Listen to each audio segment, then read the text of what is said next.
Hall दे विच सुशोभित भरावो भैणों बच्चों फतेह की सांझ करिए जी। वाहिगुरू जी का खालसा वाहिगुरू जी की फतेह। प्रोग्राम शुरू करन तो पहला बड़ी खुशी है कि साढ़े इत्थे जिहड़े विद्यार्थी ने उन्होंने एक इच्छा जाहिर की है कि उन्होंने एक गीत पेश करना है किताबां दे उत्ते ही।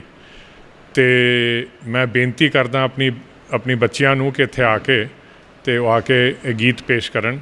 तुसी इकल्ले करोगे बीबा कि नाल भी थोड़ा साथ तुसी? मैं तुसी वो लैके आए सी ना सारे वो कागज़ पत्तर, मैं क्या शायद सारिਆਂ ने फोन दे विच ही है। चलो आओ बीबा जी तुसी करो गीत पेश करो जी। मैं नीवी ते मेरा मुर्शद उच्चा, मैं नीवी ते मेरा मुर्शद उच्चा, असां उच्चियां दे नाल लाई सदके जाइए उन्हां उच्चियां दे जिन्हां नीवियां दे नाल निभाई, जिन्हां नीवियां दे नाल निभाई। सो कहते हैं कि किसी भी प्रोग्राम का आगाज़ करना होवे, जेकर उस प्रोग्राम का आगाज़ उस परम पिता परमात्मा के नाम नाल कीता जावे तो सारे ही कारज रास होया जाया करते हैं ते मंजिलां मिल जाया करदियां ने। सो मैं आपकी खिदमत दे विच एक गीत पेश करन जा रही हाँ जिसका विषय है किताबां वाला रखना। उम्मीद करती हाँ कि तुहानू सारियां नू जरूर पसंद आवेगा।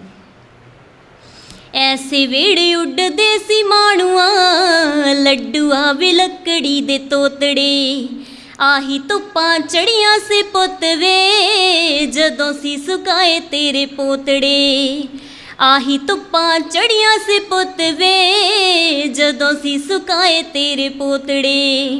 ओवे जिवें पईयां ने टराफियां जित के लिआउंदा सी जो मखना, भैन तेरी नित रहिंदे पूंजदी तेरियां किताबां वाला रखना, भैन तेरी नित रहिंदे पूंजदी तेरियां किताबां वाला रखना, तेरियां किताबां वाला रखना। चुप सी बड़ा तू किन्ने दिनां दा हो, चुप सी बड़ा तू किन्ने दिनां दा, रोटी मरे मन नाल खांदा सी, सारा दिन करी जाना पाठ वे हुण तां ग्राउंड भी नहीं जांदा सी, वे हुण तां ग्राउंड भी नहीं जांदा सी। वोटी नूं मैं कहंदा सीगा सुणिया, वोटी नूं मैं कहंदा सीगा सुणिया, बच्चियां दा ध्यान तू ही रखना, भैन तेरी नित रहिंदे पूंजदी तेरियां किताबां वाला रखना, भैन तेरी नित रहिंदे पूंजदी तेरियां किताबां वाला रखना।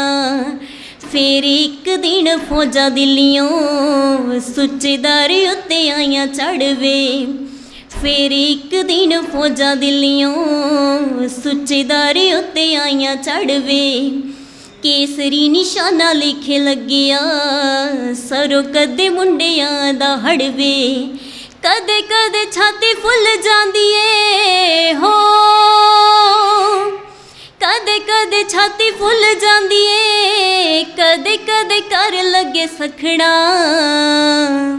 भैन तेरी नित रहिंदे पूंजदी तेरियां किताबां वाला रखना, भैन तेरी नित रहिंदे पूंजदी तेरियां किताबां वाला रखना, तेरियां किताबां वाला रखना। सानू जंग नवी पेश होई, सानू जंग नवी पेश होई कि साडा सारा पानी लुट के साडी दिल्ली दरवेश होई, कि साडा सारा पानी लुट के साडी दिल्ली दरवेश होई। भटक गए ने पावे गब्बरू फिर एक दिन मुड़ आउणगे, मुख होणे आनंदपुर वल नूं चढ़दी कला दा गीत गाउणगे, चढ़दी कला दे गीत गाउण दे।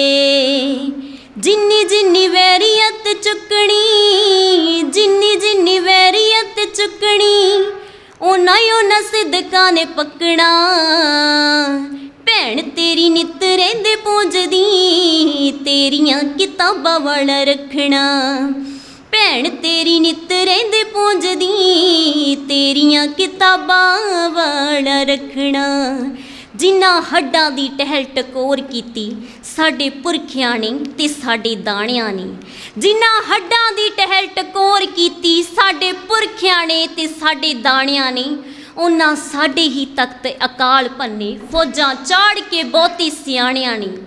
ਤਾਬਰ ਤੋੜ ਨਜ਼ਰ ਨੇ ਘੁੰਡ ਚੁੱਕੇ ਵੱਜੀ ਪੀਪਣੀ ਵੱਡੇ ਜਰਬਾਣਿਆਂ ਦੀ, ਮੁੰਡੇ ਫੁੱਲਾਂ ਜਿਹੇ ਖਤਰਿਆਂ ਨਾਲ ਖਹਿ ਗਏ ਕਿ ਐਸੀ ਅਦਾ ਸੀ ਨੀਲੇ ਬਾਣਿਆਂ ਦੀ, ਐਸੀ ਅਦਾ ਸੀ ਨੀਲੇ ਬਾਣਿਆਂ ਦੀ, ਐਸੀ ਅਦਾ ਸੀ ਨੀਲੇ ਬਾਣਿਆਂ ਦੀ। ਬਹੁਤ ਬਹੁਤ ਧੰਨਵਾਦ ਜੀ। ਵਾਹਿਗੁਰੂ ਜੀ ਕਾ ਖਾਲਸਾ, ਵਾਹਿਗੁਰੂ ਜੀ ਕੀ ਫਤਿਹ। ਬੀਬਾ ਜੀ ਦਾ ਗੀਤ ਸੁਣ ਕੇ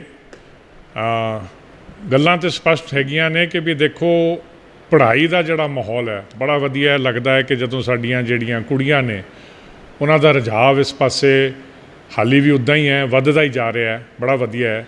ਮੁੰਡੇ ਵੀ ਕੁਝ ਪ੍ਰੇਰਿਤ ਹੁੰਦੇ ਨੇ, ਥੋੜ੍ਹੇ ਘੱਟ ਨੇ ਪੰਜਾਬ 'ਚ ਹਾਲੀ, ਬਟ ਮੇਰਾ ਉਮੀਦ ਹੈ ਕਿ ਵੀ ਅਸੀਂ ਸਾਰੇ ਜਿਹੜੇ ਇਸ ਪਾਸੇ ਲੱਗੇ ਹੋਏ ਹਾਂ ਸਿੱਖਿਆ ਦੇ ਖੇਤਰ 'ਚ, ਮੁੰਡਿਆਂ ਨੂੰ ਵੀ ਅਸੀਂ ਪ੍ਰੇਰਿਤ ਕਰਾਂਗੇ ਕਿ ਉਹ ਵੀ ਇਸ ਪਾਸੇ ਧਿਆਨ ਦੇਣ, ਕਿਉਂਕਿ ਦੇਖੋ ਪੜ੍ਹਾਈ ਤੋਂ ਬਗੈਰ ਹੋਰ ਕੋਈ ਕਾਮਯਾਬੀ ਨਹੀਂ ਬੰਦਾ ਹਾਸਲ ਕਰ ਸਕਦਾ। ਸੋ ਪੜ੍ਹਾਈ ਦੇ ਵਿੱਚ ਹੀ ਆ ਜਾਂਦੀਆਂ ਨੇ ਕਿਤਾਬਾਂ ਲਿਖਣੀਆਂ, ਮਤਲਬ ਗੀਤ ਗਾਉਣੇ, ਜਿਹੜੀ ਗੱਲ ਆਪਾਂ ਕਰਦੇ ਹਾਂ ਕਿ ਉਸ ਚੀਜ਼ ਤੋਂ ਆਪਾਂ ਥੋੜ੍ਹੇ ਜਿਹੇ ਖੁੰਝ ਗਏ ਹਾਂ। ਸੋ ਸਾਨੂੰ ਸਾਰਿਆਂ ਨੂੰ ਇਸ ਪਾਸੇ ਤਵੱਜੋ ਦੇਣਾ ਚਾਹੀਦਾ ਹੈ ਅਤੇ ਇਸ ਪਾਸੇ ਤੁਰਨਾ ਚਾਹੀਦਾ ਹੈ। ਬੜਾ ਵਧੀਆ ਲੱਗਿਆ, ਬਹੁਤ ਬਹੁਤ ਮਿਹਰਬਾਨੀ ਤੁਹਾਡੀ।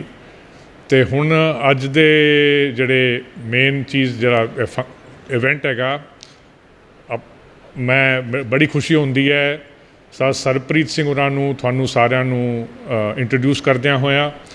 ਸਰਪ੍ਰੀਤ ਸਿੰਘ ਜੀ ਪਹਿਲਾਂ ਵੀ ਇੱਥੇ ਆ ਚੁੱਕੇ ਨੇ, ਕੇਂਦਰੀ ਸ੍ਰੀ ਗੁਰੂ ਸਿੰਘ ਸਭਾ 'ਚ ਆ ਚੁੱਕੇ ਨੇ। ਇਹਨਾਂ ਦੀ ਇੱਕ ਕਿਤਾਬ ਦ ਕੈਮਲ ਮਰਚੈਂਟ ਆਫ ਫਿਲਾਡੈਲਫੀਆ, ਇੱਥੇ ਇਹਨਾਂ ਨੇ ਉਹਦੇ ਉੱਤੇ ਵੀ ਚਰਚਾ ਕੀਤੀ ਸੀਗੀ, ਰਿਲੀਜ਼ ਵੀ ਹੋਈ ਸੀਗੀ।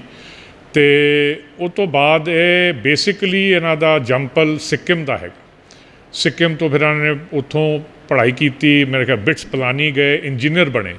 ਇੰਜੀਨੀਅਰਿੰਗ ਤੋਂ ਬਾਅਦ ਫਿਰ 1987 'ਚ ਅਮਰੀਕਾ ਜਾਣਦੇ ਨੇ। ਉੱਥੇ IT ਟੈਕਨੋਲੋਜੀ ਦੇ ਵਿੱਚ ਆਪਣਾ ਕਿੱਤਾ ਕਮਾਉਂਦੇ ਨੇ, ਉੱਥੇ ਕੰਮ ਕਰਦੇ ਨੇ। ਅਤੇ ਉੱਥੇ ਵੀ ਇੱਕ ਦੇਖੋ ਪ੍ਰੇਰਿਤ ਕਰਨ ਵਾਲੀ ਇਹਨਾਂ ਦੀ ਧੀ ਸੀਗੀ।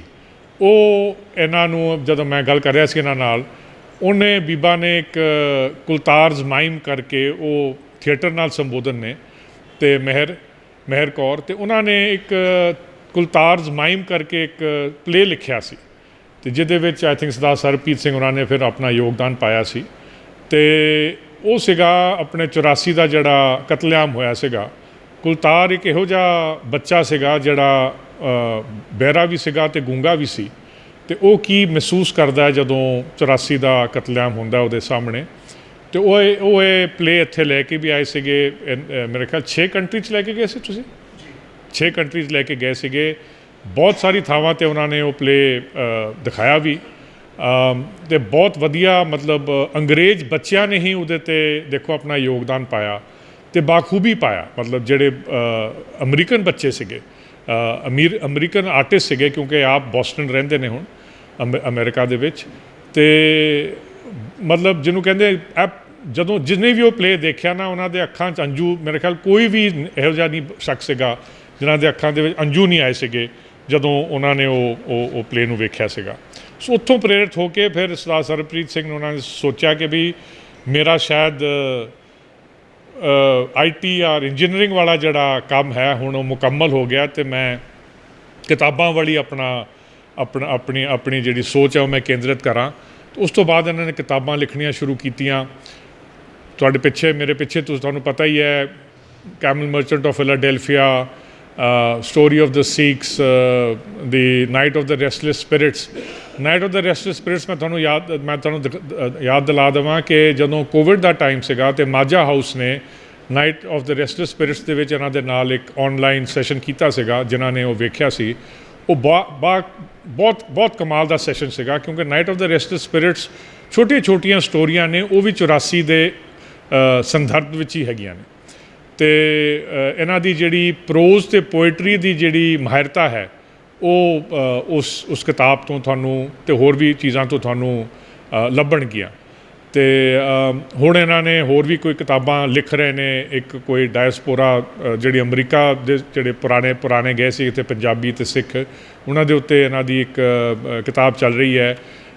ਸਟੋਰੀ ਆਫ ਦ ਸਿੱਖਸ ਦਾ ਜਿਹੜਾ ਪਹਿਲਾ ਭਾਗ ਸੀਗਾ, ਜਿਹੜਾ ਸਿਰਫ ਗੁਰੂ ਕਾਲ ਦਾ ਸੀਗਾ, ਉਹ ਕੰਪਲੀਟ ਤਾਂ ਹੋ ਗਈ ਹੈ। ਅਤੇ ਦੂਜਾ ਜਿਹੜਾ ਭਾਗ ਹੈ ਅਤੇ ਦੂਜਾ ਭਾਗ ਮਿਸਲ ਪੀਰੀਅਡ ਨੂੰ ਕਵਰ ਕਰਦਾ ਹੈ, ਰਣਜੀਤ ਸਿੰਘ ਦੇ ਜਨਮ ਤੱਕ। ਅਤੇ ਉਸ ਤੋਂ ਬਾਅਦ ਤੀਜਾ ਭਾਗ ਆਪਣਾ ਰਣਜੀਤ ਸਿੰਘ ਦੇ ਰਾਜ ਦੀ ਖੁੰਝਣ ਤੱਕ, ਮੇਰੇ ਖਿਆਲ ਖੁੰਝਾਣ ਤੱਕ ਕਵਰ ਕਰਦਾ ਹੈ। ਸੋ ਉਹਦੇ 'ਤੇ ਇਹ ਹੁਣ ਆਪਣਾ ਕੰਮ ਕਰ ਰਹੇ ਨੇ। ਅਤੇ ਇੱਕ ਤਾਂ ਆਲਰੇਡੀ ਕੰਪਲੀਟ ਵੀ ਹੋ ਗਿਆ, ਕਹਿੰਦੇ ਐਡਿਟ ਦੇ ਉੱਤੇ ਉਸ ਦੌਰ 'ਤੇ ਪਹੁੰਚ ਗਿਆ। ਅਤੇ ਸੋ ਇਹ ਲੱਗੇ ਹੋਏ ਨੇ ਆਪਣੀ ਕਿਤਾਬਾਂ ਛਾਪਣ 'ਚ। ਅਤੇ ਇਹਨਾਂ ਦੀ ਸਿੱਖੀ ਦੀ ਜਿਹੜੀ ਪਕੜ ਹੈ, ਉਹ ਜਦੋਂ ਵੀ ਇਹਨਾਂ ਨਾਲ ਮੈਂ ਐਟਲੀਸਟ ਜਦੋਂ ਮੇਰਾ ਇਹਨਾਂ ਨਾਲ ਥੋੜ੍ਹਾ ਜਿਹਾ ਵਾਰਤਾਲਾਪ ਹੁੰਦਾ ਹੈ, ਗੱਲਬਾਤ ਹੁੰਦੀ ਹੈ, ਅਤੇ ਮੈਂ ਆਪ ਕਾਫੀ ਇੰਪਰੈਸ ਹੁੰਦਾ ਜਿਹੜੀ ਇਹਨਾਂ ਦੀ ਸਿੰਪਲ ਲੈਂਗੁਏਜ ਦੇ ਵਿੱਚ ਸਿੱਖੀ ਬਾਰੇ ਜਿਹੜੀ ਇਹ ਗੱਲ ਕਰਦੇ ਨੇ ਅਤੇ ਸਿੱਖ ਸਿਧਾਂਤ ਬਾਰੇ। ਅਤੇ ਮੈਂ ਸਮਝਦਾ ਕਿ ਵੀ ਅਸੀਂ ਸਾਰੇ ਉਹਦਾ ਲਾਹਾ ਹੁਣ ਅੱਜ ਚੱਕਾਂਗੇ। ਅਤੇ ਬਹੁਤਾ ਹੋਰ ਕੁਛ ਨਾ ਕਹਿੰਦੇ ਹਾਂ। ਮੋਰ ਇੰਪੋਰਟੈਂਟਲੀ ਇਹਨਾਂ ਦਾ ਇੱਕ ਪੋਡਕਾਸਟ ਵੀ ਇਹ ਚਲਾਉਂਦੇ ਨੇ America, story of the Sikhs podcast. ਉੱਥੇ ਕਾਫੀ ਸਾਲਾਂ ਤੋਂ ਚਲਾ ਰਹੇ ਨੇ ਐਂਡ ਉਹ ਵੈਰੀ ਵਾਈਡਲੀ ਰਿਸੀਵਡ ਹੈਗਾ, 90 ਕੰਟਰੀਜ਼ ਦੇ ਵਿੱਚ ਜਾਂਦਾ ਹੈ। ਸੋ ਇਹ ਲੱਗੇ ਹੋਏ ਨੇ ਇਸ ਪਾਸੇ। ਅਤੇ ਸਾਡੀ ਖੁਸ਼ਕਿਸਮਤੀ ਹੈ ਕਿ ਵੀ ਅੱਜ ਕੱਲ੍ਹ ਇਹ ਚੰਡੀਗੜ੍ਹ ਆਏ ਹੋਏ ਨੇ ਅਤੇ ਆਪਣੀ ਬੁੱਕ ਰਿਲੀਜ਼ ਲਈ। ਸੋ ਉਹ ਹੁਣ ਮੈਂ ਉਹਨਾਂ ਨੂੰ ਬੇਨਤੀ ਕਰਦਾ ਕਿ ਉਹ ਆ ਕੇ ਅਤੇ ਸਾਡੇ ਨਾਲ ਆਪਣੇ ਬਚਨ ਸਾਂਝੇ ਕਰਨ ਜੀ। ਵਾਹਿਗੁਰੂ ਜੀ ਕਾ ਖਾਲਸਾ, ਵਾਹਿਗੁਰੂ ਜੀ ਕੀ ਫਤਿਹ। ਵਾਹਿਗੁਰੂ ਜੀ ਕਾ ਖਾਲਸਾ, ਵਾਹਿਗੁਰੂ ਜੀ ਕੀ ਫਤਿਹ। ਸਭ ਤੋਂ ਪਹਿਲਾਂ ਤਾਂ ਮੈਂ ਰਿਣੀ ਹਾਂ ਕੇਂਦਰੀ ਸ੍ਰੀ ਗੁਰੂ ਸਿੰਘ ਸਭਾ ਦੇ ਪ੍ਰਬੰਧਕ ਸਾਹਿਬਾਨ ਦਾ, ਜਿਨ੍ਹਾਂ ਨੇ ਸਮਾਂ ਬਖਸ਼ ਕੇ ਨਿਵਾਜਿਆ ਹੈ। ਇਹ ਦੂਸਰੀ ਵਾਰ ਮੈਂ ਇਸ ਸੰਸਥਾ ਦੇ ਵਿੱਚ ਆਇਆ ਹਾਂ, ਬੜੀ ਖੁਸ਼ੀ ਹੈ।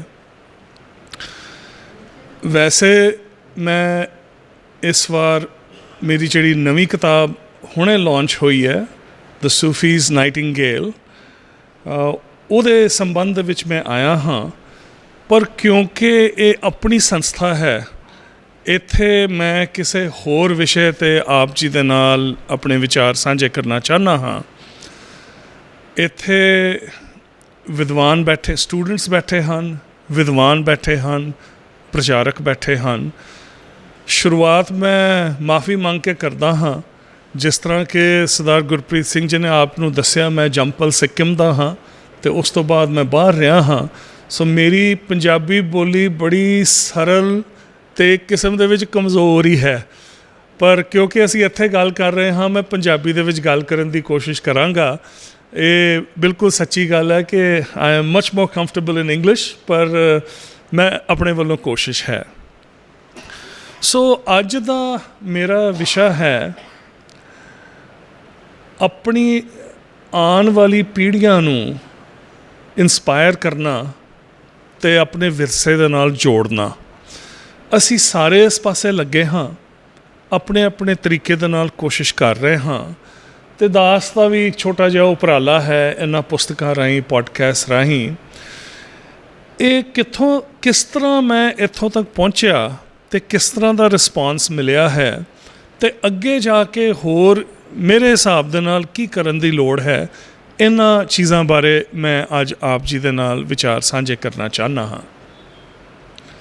ਸੋ ਮੈਂ ਜਿਹੜੇ ਅੱਜ ਵਿਦਿਆਰਥੀ ਬੈਠੇ ਨੇ, ਤਕਰੀਬਨ ਇਹਨਾਂ ਦੀ ਉਮਰ ਦਾ ਹੀ ਸੀ ਜਦੋਂ ਮੈਂ ਇੰਡੀਆ ਤੋਂ ਇੰਜੀਨੀਅਰਿੰਗ ਕਰਕੇ US ਚਲਾ ਗਿਆ ਸੀ ਅੱਗੇ ਪੜ੍ਹਾਈ ਕਰਨ ਵਾਸਤੇ, ਮਾਸਟਰਸ ਕਰਨ ਵਾਸਤੇ। ਅਤੇ ਪਿਛੋਕੜ ਮੇਰਾ ਇਸ ਤਰ੍ਹਾਂ ਸੀ, ਅਸੀਂ ਸਿੱਕਿਮ ਰਹਿੰਦੇ ਸੀ, ਉੱਥੇ ਸਿੱਖ ਫੈਮਿਲੀ ਸਿਰਫ 2 ਸਨ, ਗਿਣਤੀ ਦੀਆਂ 2। ਸਾਡੇ ਸਕੂਲ ਦੇ ਵਿੱਚ ਸਿੱਖ ਬੱਚੇ ਹੋਰ ਨਹੀਂ ਸੀ, ਮੈਂ ਅਤੇ ਮੇਰਾ ਛੋਟਾ ਭਰਾ ਸੀ, 2 ਜਣੇ ਸੀ। ਗੁਰਮੁਖੀ ਮੈਨੂੰ ਪੜ੍ਹਨੀ ਨਹੀਂ ਸੀ ਆਉਂਦੀ। ਹਾਂ, ਇਹ ਜ਼ਰੂਰ ਸੀ ਕਿ ਜਿਹੜੇ ਘਰ ਦੇ ਵੱਡੇ ਸਨ, ਉਹ ਘਰ ਦੇ ਵਿੱਚ ਪੰਜਾਬੀ 'ਚ ਗੱਲ ਕਰਦੇ ਸੀ। ਸੋ ਪੰਜਾਬੀ ਬੋਲਣਾ ਮੈਂ ਅਤੇ ਮੇਰਾ ਛੋਟਾ ਭਰਾ ਅਸੀਂ ਸਿੱਖ ਗਏ ਸੀ। ਕੇਸ ਕਾਇਮ ਸਨ ਮੇਰੇ ਜਦੋਂ ਮੈਂ ਅਮਰੀਕਾ ਗਿਆ। ਪਰ ਇਹ ਸੱਚੀ ਗੱਲ ਹੈ ਕਿ ਉਹ ਮੇਰੇ ਵਾਸਤੇ ਕੋਈ ਮਾਇਨਾ ਨਹੀਂ ਸੀ ਰੱਖਦੇ ਉਸ ਵੇਲੇ। ਵਜ੍ਹਾ ਇਹ ਕਿ ਜਿਹੜੇ ਬੱਚਿਆਂ ਨੂੰ ਆਪਣੇ ਵਿਰਸੇ ਬਾਰੇ ਕੁਝ ਪਤਾ ਹੀ ਨਾ ਹੋਵੇ, ਉਹਨਾਂ ਦਾ ਕੋਈ ਆਪਣੀ ਆਈਡੈਂਟੀਟੀ ਦੇ ਨਾਲ ਵੀ ਖਾਸ ਉਹਨਾਂ ਦਾ ਪਿਆਰ ਨਹੀਂ ਹੁੰਦਾ। ਅਤੇ ਮੇਰਾ ਵੀ ਬਿਲਕੁਲ ਇਹੋ ਹਾਲ ਸੀ। ਮੈਂ ਸੋ ਕਾਲਡ ਪਬਲਿਕ ਸਕੂਲਸ ਦੇ ਵਿੱਚ ਪੜ੍ਹਿਆ ਸੀ। ਅੰਗਰੇਜ਼ੀ ਦਾ ਮੈਨੂੰ ਸ਼ੌਂਕ ਸੀ, ਵੈਸਟਰਨ ਮਿਊਜ਼ਿਕ ਦਾ ਮੈਨੂੰ ਸ਼ੌਂਕ ਸੀ। ਉਹ ਬਸ ਜਿਸ ਤਰ੍ਹਾਂ ਹੋਰ ਬੱਚਿਆਂ ਦੇ ਉਸ ਉਮਰ ਦੇ ਸ਼ੌਂਕ ਹੁੰਦੇ ਨੇ, ਉਂਝ ਦੇ ਮੇਰੇ ਸ਼ੌਂਕ ਸਨ। ਹੋਰ ਵੀ ਕੁਝ ਚੀਜ਼ਾਂ ਇਸ ਤਰ੍ਹਾਂ ਦੀਆਂ ਅਪਣਾ ਲਈਆਂ ਜਿਹੜੀ ਸਿੱਖੀ ਦੇ ਨਾਲ ਮੇਲ ਨਹੀਂ ਸਨ ਖਾਂਦੀਆਂ। ਅਤੇ ਇੱਕ ਕਿਸਮ ਦੇ ਵਿੱਚ ਅਮਰੀਕਾ ਜਾ ਕੇ, ਇਹਨੂੰ ਗੁਰਪ੍ਰਸਾਦ ਹੀ ਕਹਿ ਸਕਦੇ ਹਾਂ, ਹੋਰ ਕੋਈ ਇਹਦਾ ਐਕਸਪਲੇਨੇਸ਼ਨ ਨਹੀਂ ਹੈਗਾ। ਮੈਂ ਉੱਥੇ ਜਾ ਕੇ ਮਾਸਟਰਸ ਕੀਤੀ ਅਤੇ ਅਮਰੀਕਾ ਦੇ ਇੰਟੀਰੀਅਰ ਦੇ ਵਿੱਚ ਇੱਕ ਸ਼ਹਿਰ ਹੈ ਮਿਲਵਾਕੀ, ਉੱਥੇ ਮੇਰੀ ਪਹਿਲੀ ਜੋਬ ਲੱਗੀ ਅਤੇ ਉੱਥੇ ਜਾ ਕੇ ਜੋਬ ਸ਼ੁਰੂ ਕੀਤੀ। ਅਸੀਂ ਸੰਗਤ ਦੀ ਗੱਲ ਬੜੀ ਲਾਈਟਲੀ ਕਰ ਦਿੰਦੇ ਹਾਂ, ਪਰ ਜਿਨ੍ਹਾਂ ਨੇ ਇਸ ਚੀਜ਼ ਨੂੰ ਐਕਸਪੀਰੀਅੰਸ ਕੀਤਾ ਹੈ, ਜਿਨ੍ਹਾਂ ਨੂੰ ਤਜਰਬਾ ਹੈ, ਉਹ ਤੁਹਾਨੂੰ ਦਾਅਵੇ ਨਾਲ ਕਹਿ ਸਕਦੇ ਨੇ ਕਿ ਸੰਗਤ ਦਾ ਤੁਹਾਡੇ ਉੱਤੇ ਬਹੁਤ ਅਸਰ ਹੁੰਦਾ ਹੈ। ਅਤੇ ਮੇਰੇ 'ਤੇ ਵੀ ਹੋਇਆ। ਬਾਈ ਚਾਂਸ ਉੱਥੇ ਕੁਛ ਇੱਕ ਦੋ ਮੇਰੀ ਉਮਰ ਦੇ ਨੌਜਵਾਨ ਸਿੰਘ ਹੋਰ ਮਿਲ ਗਏ ਜਿਹੜੇ ਪੰਜਾਬ ਤੋਂ ਗਏ ਸਨ। ਉਹਨਾਂ 'ਚੋਂ ਇੱਕ ਦੋ ਨੂੰ ਕੀਰਤਨ ਦਾ ਬੜਾ ਸ਼ੌਂਕ ਸੀ, ਆਪਣੀਆਂ ਕੁਛ ਟੇਪਾਂ ਇੱਥੋਂ ਲੈ ਕੇ ਗਏ ਸਨ ਅਤੇ ਉਹਨਾਂ ਨੇ ਮੈਨੂੰ ਸੁਣਾਈਆਂ, ਬਹੁਤ ਅੱਛੀਆਂ ਲੱਗੀਆਂ। ਬਚਪਨ ਦੇ ਵਿੱਚ ਸੁਣਿਆ ਸੀ ਕੀਰਤਨ, ਘਰ ਦੇ ਵਿੱਚ ਰੈਕਰਡ ਲੱਗੇ ਹੁੰਦੇ ਸੀ, ਪਰ ਕਦੀ ਕੋਈ ਪਰਵਾਹ ਨਹੀਂ ਕੀਤੀ, ਕੋਈ ਸ਼ੌਂਕ ਵੀ ਨਹੀਂ ਸੀ ਸੁਣਨ ਦਾ। ਪਰ ਇਹ ਕੁਛ ਚੰਦ ਟੇਪਾਂ ਜਦੋਂ ਸੁਣੀਆਂ ਅਤੇ ਉਹਨਾਂ ਦਾ ਬੜਾ ਪ੍ਰਭਾਵ ਪਿਆ ਮੇਰੇ 'ਤੇ। ਇੱਕ ਤਾਂ ਟੇਪ ਸੀ, ਇੱਕ ਬੰਗਲਾ ਸਾਹਿਬ ਕੀਰਤਨ ਦਰਬਾਰ ਹੋਇਆ ਸੀ, ਉੱਥੇ ਸਿੰਘ ਬੰਧੂ ਨੇ ਸ਼ਬਦ ਪੜ੍ਹੇ ਸਨ। ਵੈਸੇ ਉਹ ਗੁਰਮਤਿ ਸੰਗੀਤ ਦੀ ਸ਼ੈਲੀ 'ਚੋਂ ਨਹੀਂ ਹੈਗੇ, ਉਹ ਸ਼ਾਸਤਰੀय ਸ਼ੈਲੀ 'ਚੋਂ ਹਨ। ਆਪਣੇ ਬੜੇ ਮਸ਼ਹੂਰ ਪ੍ਰਸਿੱਧ ਵਿਦਵਾਨ ਅਮੀਰ ਖਾਨ ਸਾਹਿਬ ਤੋਂ ਉਹਨਾਂ ਨੇ ਤਾਲੀਮ ਲਈ ਸੀ, ਪਰ ਉਹਨਾਂ ਨੇ ਰਾਗਾਂ ਦੇ ਵਿੱਚ ਸ਼ਬਦ ਪੜ੍ਹੇ। ਪਹਿਲੀ ਵਾਰੀ ਕੰਨੀ ਪਏ ਅਤੇ ਕੁਛ ਮਹਿਸੂਸ ਹੋਇਆ। ਫਿਰ ਮੇਰੇ ਮਿੱਤਰ ਨੇ ਨਾ ਮੈਨੂੰ ਕੁਛ ਟੇਪਾਂ ਦਿੱਤੀਆਂ। ਅੰਮ੍ਰਿਤਸਰ ਦੇ ਵਿੱਚ ਰਹਿੰਦੇ ਸਨ ਸਰਦਾਰ ਪ੍ਰੇਮ ਸਿੰਘ ਜੀ, ਉਹਨਾਂ ਨੂੰ ਵੀਰ ਜੀ ਕਹਿ ਕੇ ਸਾਰੇ ਜਾਣਦੇ ਸਨ, ਅਤੇ ਰਾਗਾਂ ਦੇ ਵਿੱਚ ਹੀ ਬੜੇ ਪਿਆਰ ਨਾਲ ਉਹਨਾਂ ਨੇ ਕੀਰਤਨ ਕੀਤਾ ਹੋਇਆ, ਉਹ ਸੁਣਨ ਦਾ ਮੌਕਾ ਮਿਲਿਆ। ਅੱਛਾ, ਫਿਰ ਮੇਰਾ ਇੱਕ ਮਿੱਤਰ ਰਹਿੰਦਾ ਸੀ ਆਸਟਨ ਟੈਕਸਸ ਦੇ ਵਿੱਚ, ਉਹਨੂੰ ਗੁਰਮਤਿ ਸੰਗੀਤ ਨਾਲ ਬਹੁਤ ਪ੍ਰੇਮ ਸੀ, ਅਤੇ ਉਹ ਜਿਹੜੇ ਵੀ ਕੀਰਤਨੀ ਇੰਡੀਆ ਤੋਂ ਅਮਰੀਕਾ ਜਾਂਦੇ ਸਨ, ਉਹ ਆਡੀਓ ਫਾਈਲ ਸੀ, ਉਹਨੇ ਘਰ ਆਪਣਾ ਰਿਕਾਰਡਿੰਗ ਇਕੁਇਪਮੈਂਟ ਰੱਖਿਆ ਸੀ। ਬਲਦੇਵ ਸਿੰਘ ਮੇਰੇ ਮਿੱਤਰ ਦਾ ਨਾਂ ਸੀ।